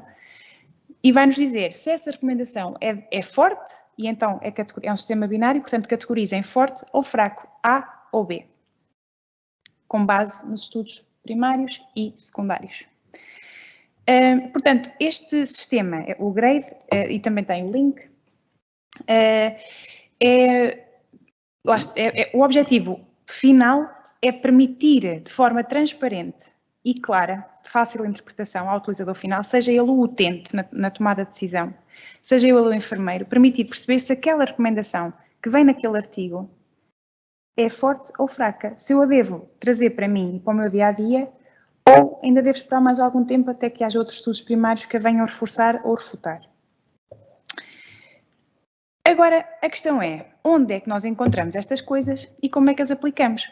Porque no dia-a-dia não é fácil, e eu lembro-me, não foi assim há tanto tempo, mas no hospital onde eu trabalhava, na altura ainda não se falava bem, isto não foi assim há tanto tempo, e pronto, mas não se falava muito de JBI nem Cochrane em termos de, falava-se, eram os suprassumos da síntese de evidência, mas até chegar a nós, clínicos, não é? Era um grande caminho. E no nosso hospital que nós fazíamos, portanto, eu trabalhei em enfermagem oncológica, é a minha base clínica, o que nós fazíamos, do ponto de vista de gestão de sintomas, era a cada 2 meses reuníamos para nós fazermos pesquisas, na altura não se falava em motores de busca da mesma forma que se fala de hoje, não se falava em construção de search queries como se fala de hoje, mas nós reuníamos 2 vezes, portanto a cada 2 meses, para sintetizar a informação que havia disponível na altura. Tínhamos um apoio muito maior do centro oncológico, que já tinha alguma centralização de boas práticas, mas depois ainda havia aquele processo de como é que estas boas práticas chegam a nós. Portanto, onde é que nós encontramos e como é que nós aplicamos estas boas práticas. O que eu vos trago é então um exemplo prático de um trabalho que estamos a desenvolver para adotar a telesaúde em oncologia de ambulatório. Portanto, a adoção de telesaúde em oncologia de ambulatório. O que nós partimos foi na base do curso de implementação da JBI e o que nós tentamos começar por fazer então é o que é que existe de evidência. E agora é aquela parte em que eu saio daqui e vou... Maravilha. Portanto, esta é uma das formas de encontrar, que é a JBI, no âmbito da implementação, ou no processo de implementação de evidência, permite-nos ter acesso a estes sumários de evidência, que reúnem a melhor evidência disponível, neste caso, para a minha questão de investigação, que era justamente qual é a melhor evidência disponível no que concerne, no que respeita à adoção de intervenções de telesaúde para pessoas a receber tratamento ambulatório, pessoas adultas, a receber tratamento ambulatório.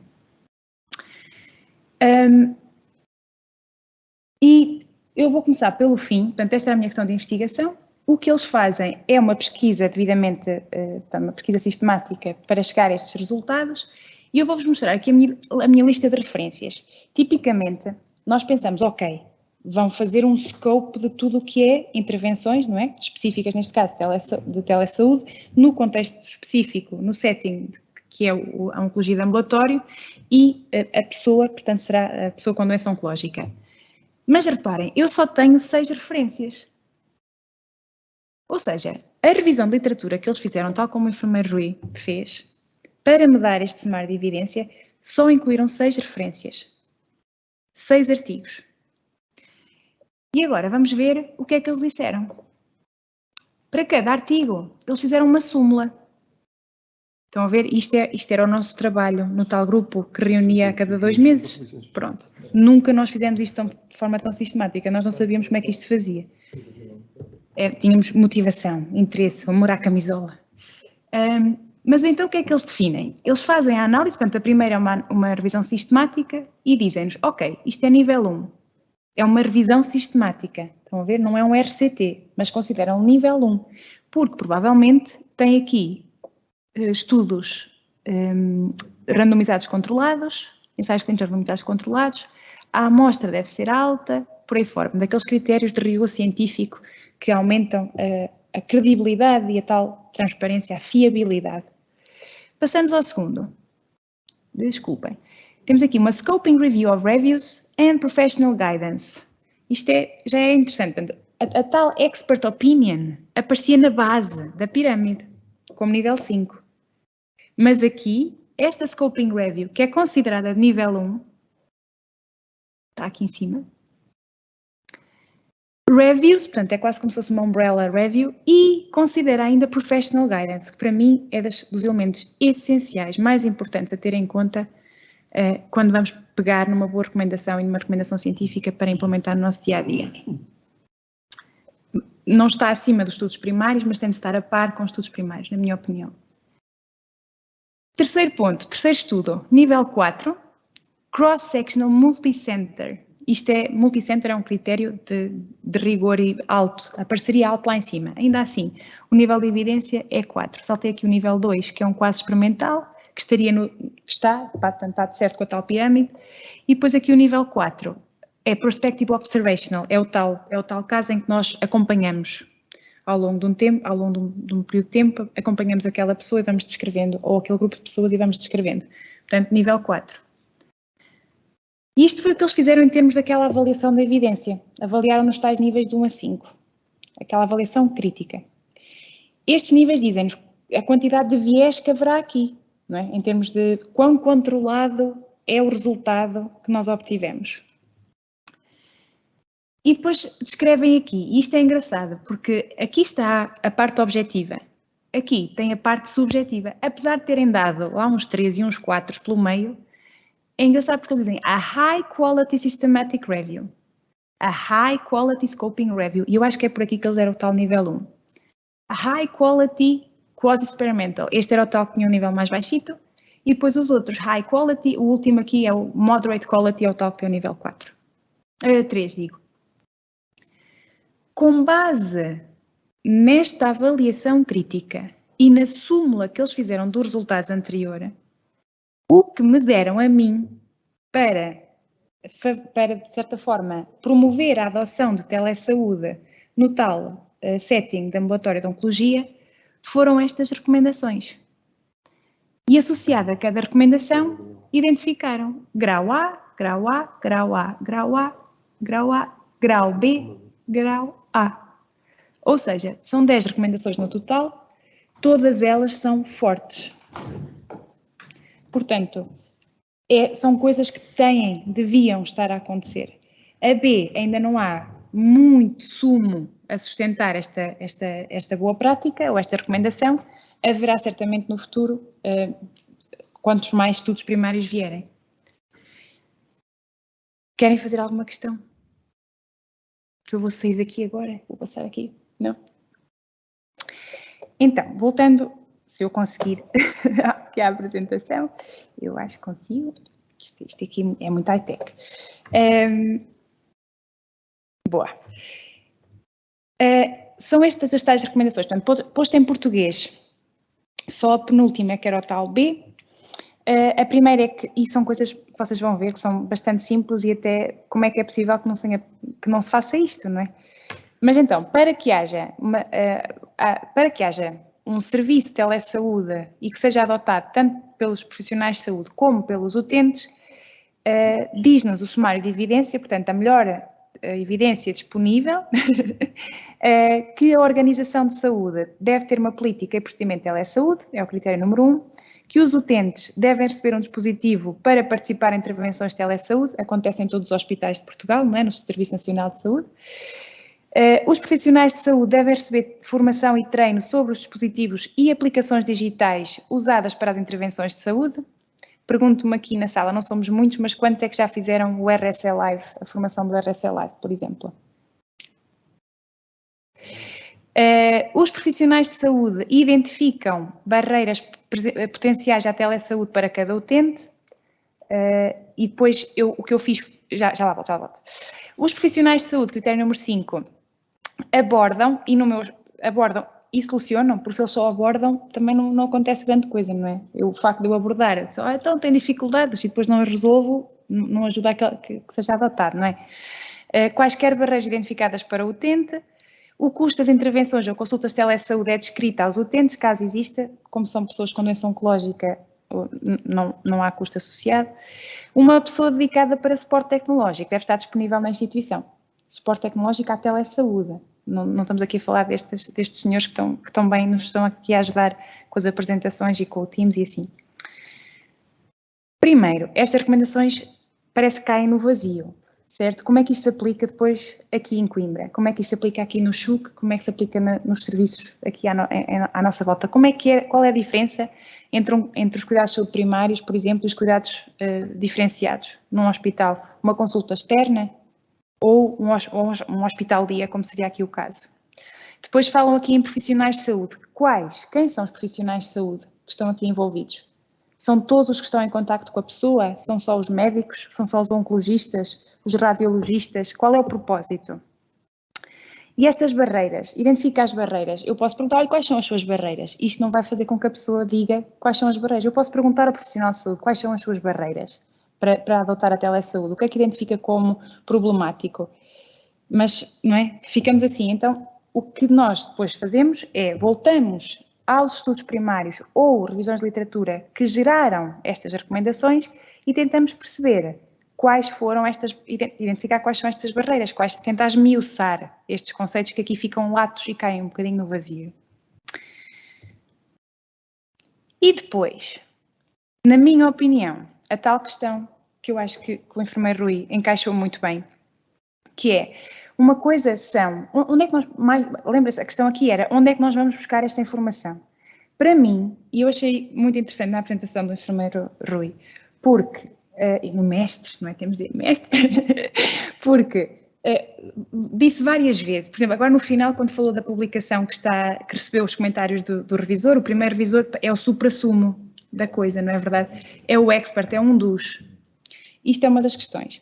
Durante a apresentação, referiu várias vezes o journal, portanto, não era só referiu, deu relevância e notava-se que colocava Journal of Vascular Access, portanto, jornais e revistas científicas associadas àquele tema. E falou de 3 guidelines específicas, de 3 associações profissionais que geraram aquelas guidelines internacionais, uma em cada país. Para mim, isto tem tanto valor quanto o grau de evidência, por exemplo, quanto o nível, os níveis e os graus de recomendação. Porque se o suprassumo disto fez um estudo com 1000 e não sei quantas pessoas, que é representativo da população, e chegou àquelas conclusões, e depois foi validado por um painel de peritos, então como é que isto pode ser mais perfeito? Nós temos alguém que fez um estudo primário, que validou com as pessoas que vão utilizar e implementar aqueles resultados, e agora chega-nos a nós com recomendações para a prática. Já só falta a forma.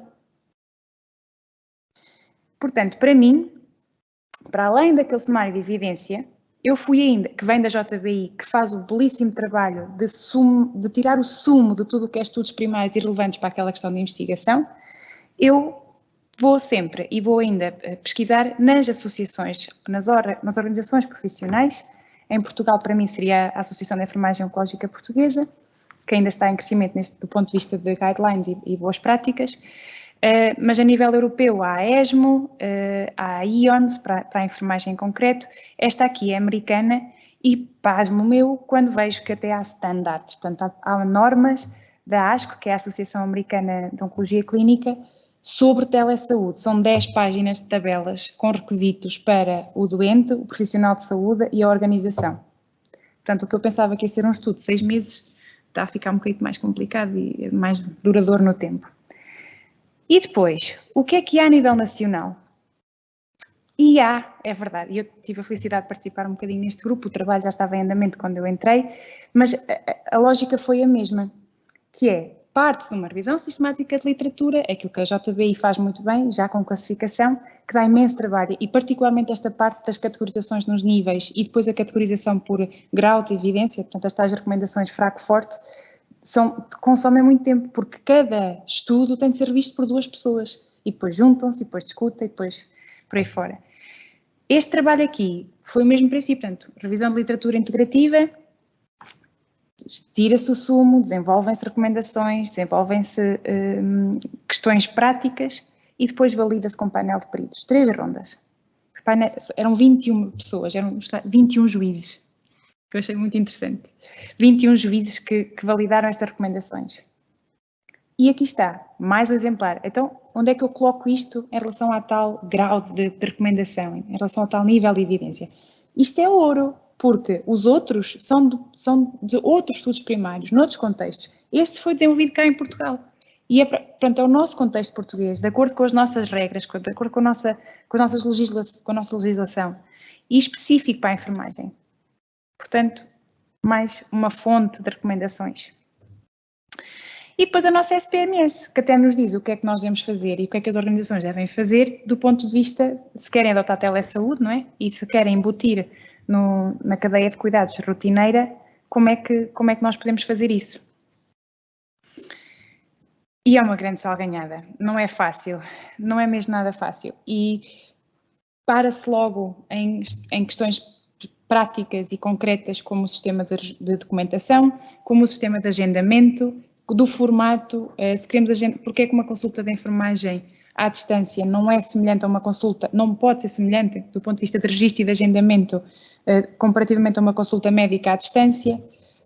Porque é que eu não posso fazer o meu agendamento enquanto enfermeira responsável por aquela pessoa e tem de ser uma pessoa administrativa a fazer esse agendamento? São areias na engrenagem que complicam e, no meu entender, é mesmo preciso este do saber, porque nós sabemos, mas depois como é que o fazemos? É preciso haver pessoas diferentes, portanto, com interesses diferentes naquele problema, sentadas à mesma mesa e a tentar encaixar estas peças todas do puzzle, que é um processo moroso.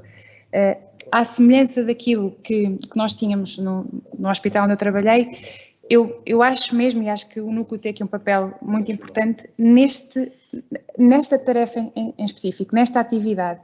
Por mais recomendações que existam no nível lá mais acima, quais são aquelas que são contextuais, quais são aquelas que existem no nosso país, que existem na nossa prática de enfermagem. E como é que nós podemos, de forma periódica, trabalhar nelas e trazê-las para o dia-a-dia do serviço de hematologia, do serviço de traumatologia, do serviço de ortopedia, do serviço de neurologia, porque vai assumir naturalmente formas diferentes.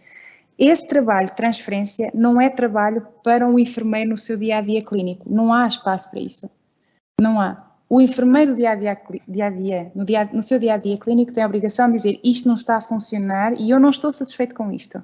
Levantar o problema e fazer parte da solução, mas sozinho é impossível. E eu acho que o Núcleo está a fazer um bom trabalho nesse sentido. Não que eu tenha aqui qualquer papel de avaliação, não é? Já passou. Pronto, esta é a bibliografia. Espacinho para questões e reflexões. Qualquer coisa, estou ao vosso dispor. Obrigada.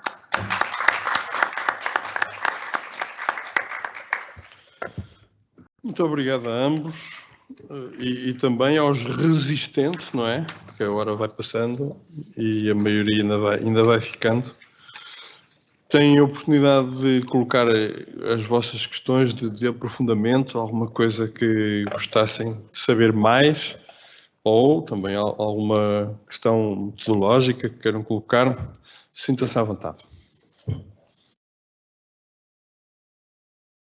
Se não há nada, já há o Fausto. Podes começar, Fausto. Não tenho qualquer questão.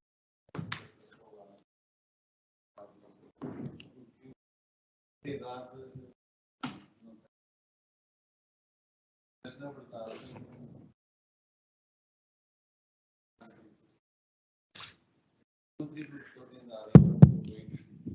enquanto enfermeiro a esta causa tem sido absolutamente extraordinária e essa também uma dos motivos porque estou hoje aqui. Prestar esta homenagem, este testemunho de um trabalho super rigoroso, muito empenhado que ele tem feito. Felizmente tive a sorte de me cruzar no caminho dele e dar o meu contributo no que foi a implementação da consulta que ele referiu, mas isso é apenas uma gota d'água no percurso que ele foi desenvolvendo. Também tenho a sorte de, no meu contexto, que é um bocadinho paralelo ao Chuck, numa parte diferente da minha vida, de trabalhar com ele no sentido de beber do conhecimento que ele tem e que mete ao dispor dos utentes de quem cuida, e neste sentido tem sido muito facilitador estar do lado de lá a receber os utentes que ele referencia e desenvolver em mim própria a mestria e ser significativo para as pessoas de quem eu cuido noutro tipo de contextos que se cruzam com o contexto dele. Portanto, quero enaltecer realmente o percurso que ele faz e o percurso que ele tem dedicado a esta causa, porque é relevante. É só isso que eu quero dizer. Obrigado. Muito bem. Enquanto não vejo surgir mais... sim, já temos. Assim está.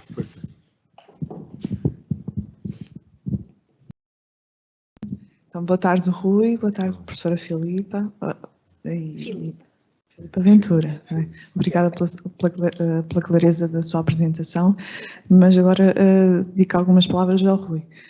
Porque falo com ele todos os dias e também acho que é uma equipa muito interessante, a equipa da diálise. Mas eu falo como enfermeira de cirurgia vascular, onde temos realmente os problemas associados aos acessos vasculares e que não tínhamos a noção do trabalho imenso que eles têm nesta técnica, nesta arte de fazer a melhor enfermagem. Realmente gostava de fazer duas perguntas. A primeira, não é se és bom cozinheiro, não é? Porque isto é preciso realmente... Arrasco as coisas.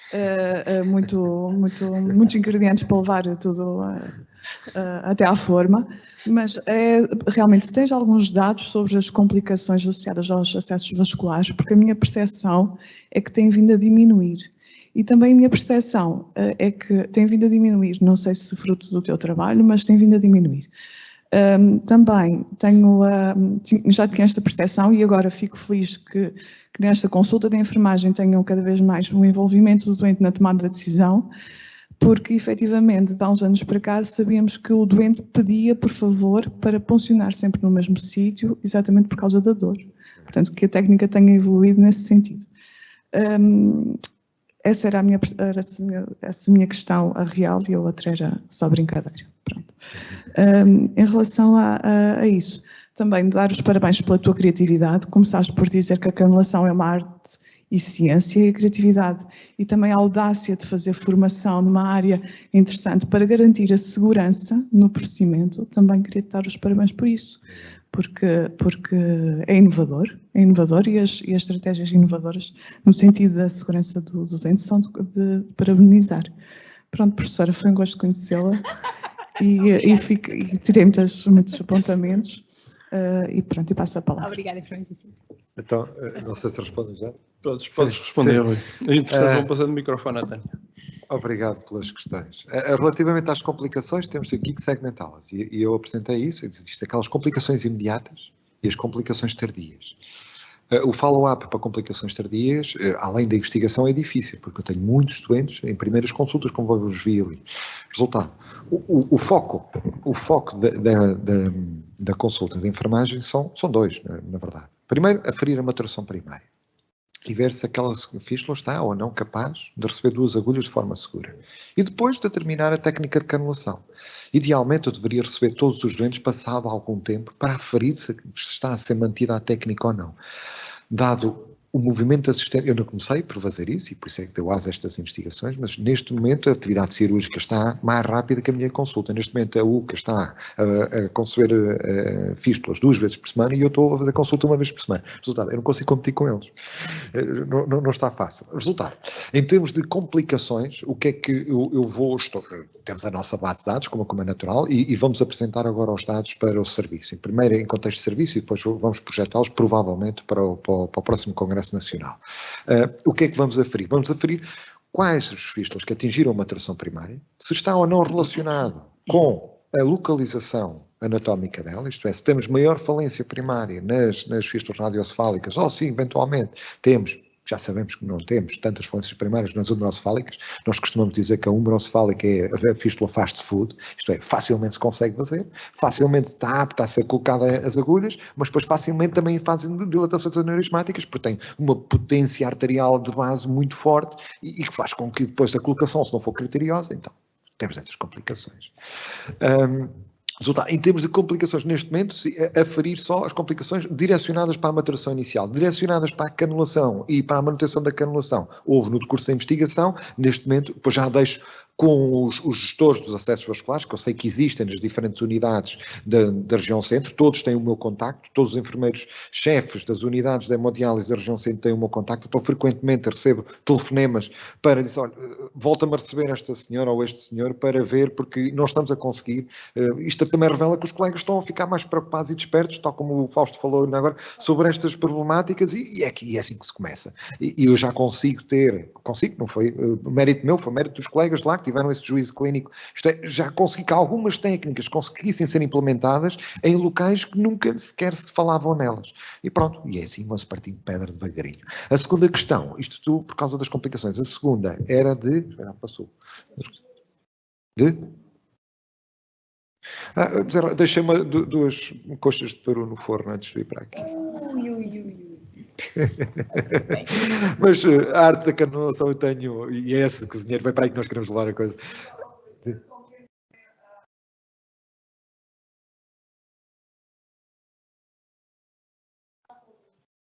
Sim.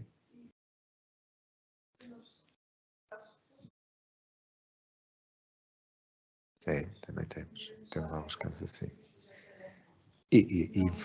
E não é, felizmente agora nós temos técnicas avançadas, especialmente angiográficas, a nefrologia de intervenção tem evoluído bastante.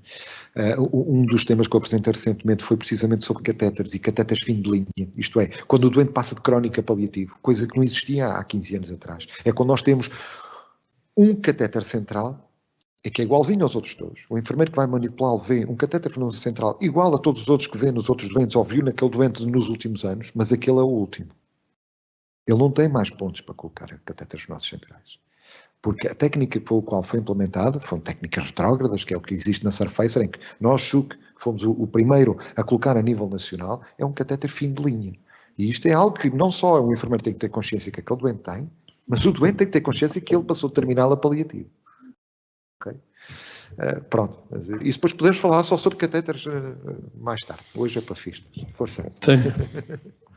Muito obrigada. Eu quero dar os parabéns ao Rui, porque conseguiu trazer aqui o seu percurso e um bocadinho do seu percurso académico ao serviço da prática clínica, e fica mesmo feliz. Não é uma área de todo onde eu tenho conhecimento ou experiência, mas fiquei realmente muito feliz por conseguir trazer no seu discurso todas estas evidências, guidelines e todas essas recomendações, e depois colocou realmente a sua investigação ao serviço da prática clínica, mantendo ainda a consulta e mantendo esta prática, o que é ótimo e fantástico, e até segundo aquilo que dizia a Jacinta, com evidência também na prática clínica, até da experiência dos outros colegas que cuidam desses doentes. Por isso, muito obrigada. E eu, para equilibrar com a Jacinta, vou fazer uma pergunta à Filipa.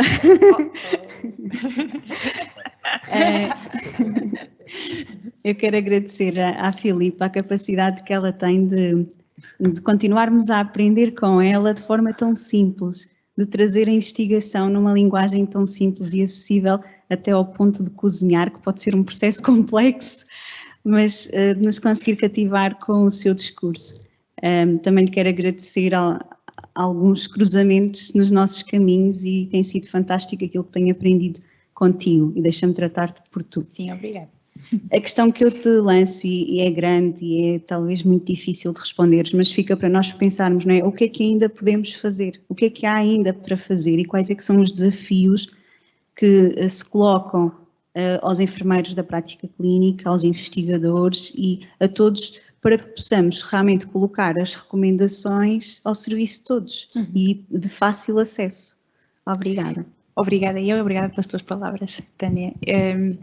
Eu, na minha humilde opinião, porque eu sou pequenina nestes mundos, mas uma coisa que eu tenho comigo muito, muito premente é que eu sei o que são contextos diferentes, e o facto de ter passado, eu vivi isso na pele, aquilo que eu tenho a sensação, e pronto, partilhando um bocadinho do meu percurso, eu estive em Gotemburgo, na Suécia, num serviço de ambulatório de oncologia, e foram 10 anos da minha vida que vivi esta experiência, e agora tentar trazer para cá aquilo que estava lá implementado e que tínhamos como adquirido, é quase uma viagem ao futuro, sabem? É aquela, pronto, e então eu acho que é o choque dos contextos que para mim é tão evidente, que precisa de ser ultrapassado. E, portanto, para mim há dois elementos essenciais, os tais 2 ingredientes na receita que são essenciais, que se sentem à mesma mesa, pessoas que estejam verdadeiramente motivadas para a boa prática e para a investigação sobre a boa prática, porque são 2 questões diferentes e sozinho, nem um nem o outro conseguem sozinhos. E digo motivadas porque nem todos precisamos de fazer a mesma coisa, nem todos precisamos de gostar de fazer a mesma coisa. Portanto, que se sentem à mesma mesa e que haja essa mesa para se sentarem, porque não é um serviço que consegue fazer isto. São várias pessoas de vários serviços com o mesmo foco. O foco pode ser o problema, e muitas das vezes é por aí que se começa, e depois desconstrói-se por forma a adaptar às várias facetas que o problema tem. Uma náusea numa neurologia, se calhar não tem o mesmo processo de gestão de uma náusea num serviço de oncologia. Mas a pessoa é a pessoa com náusea, é a pessoa que tem aquela experiência de náusea. Agora, na oncologia, até se está a explorar a questão, em vez de ser a gestão de um sintoma isolado, está-se a pensar um bocadinho ao contrário, para tentar focar mais na pessoa e na experiência que esses sintomas têm na vida da pessoa. Faz-se a cluster analysis e parte-se do princípio de um cluster de sintomas que a pessoa tem para tentar chegar à experiência de forma objetiva, para que nós depois possamos à distância atacar naquilo que é o conjunto de recomendações e não uma recomendação, que às vezes até são contraditórias. Olha, tem náusea, tem de digerir menos líquidos. Ai, tem diarreia, tem de aumentar a quantidade de líquidos. Então e a pessoa fica em casa a fazer o quê? Não é? Portanto, agora estou a dar uma grande volta, mas acho que é mesmo isso, é pessoas motivadas dos 2 mundos sentadas à mesma mesa, com o objetivo final de trazer aquilo que é a melhor evidência para aquilo que é, não é só a pessoa, para mim é mesmo, é o enfermeiro e a pessoa, é para aquele encontro, é naquela relação que faz a diferença. Obrigada pela pergunta. Achei muito interessante assistir às vossas apresentações E não tanto para colocar questões, mas parece que não está mais ninguém a querer falar, para fazer o justo happy end, porque de facto foi muito interessante esta abordagem do nosso colega Rui, porque ele foi, além de muito rigoroso, muito completo.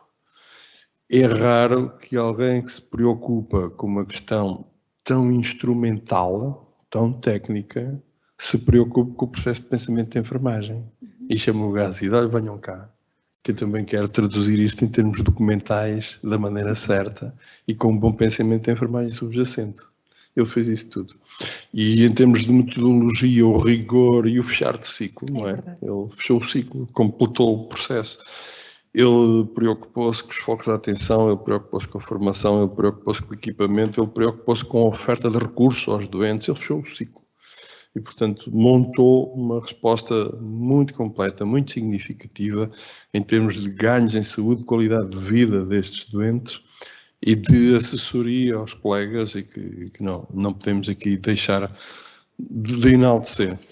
Depois, também, em relação à abordagem da Filipa, pois a abordagem foi impecável, como é habitual, e além disso, com a criatividade associada, que também sempre torna as coisas mais compreensíveis, como aliás a comunicação de ambos foi muitíssimo boa, vocês expressaram-se muitíssimo bem, acho que ninguém ficou com dúvidas, e além disso, de terem conseguido expressar-se bem e passar muito bem a mensagem, também vale a pena dizer que as questões que a Filipa levantou aqui são questões que traduzem muito bem também o pensamento do Núcleo de Investigação em Enfermagem nesta casa e que, no que concerne à implementação da evidência, nós temos uma aposta muito sistemática, muito séria, de resposta aos problemas sentidos nos contextos e com capacidade de ultrapassar desde as fases de obter a informação necessária e a evidência necessária até a substituir suprir a falta da varinha mágica que é chegar aos contextos e fazer a implementação. Neste momento, nós estamos com 5 processos de implementação da evidência a acabar, já tínhamos feito uma edição anterior e estamos a começar mais 6 do zero agora. Não há nenhum contexto idêntico, para já não há um campo desta dimensão do CHUC, que é o maior centro hospitalar do país, não é? Depois temos esta relação virtuosa com a UICISA e esta capacitação, nós temos 10 membros do núcleo com capacitação e implementação da evidência. E depois temos realmente nos contextos um crescimento da vontade. Porque nós já nem conseguimos, éramos para fazer aqui uma divulgação da nossa capacidade instalada para fazer a implementação da evidência, já nem vamos fazer, porque nós já temos as 6 que conseguimos fazer definidas, não é? E vamos, no próximo ano, o Dia Internacional do Enfermeiro, sair um livro com esta experiência virtuosa de implementação da evidência. Vamos ter mais de 20 implementações de evidência feitas nos diversos contextos para sair no livro do Dia Internacional do Enfermeiro de 2024. E pronto, muito obrigado aos resistentes, estoicamente resistentes, e voltamos a encontrar-nos em setembro. Obrigada. Obrigada.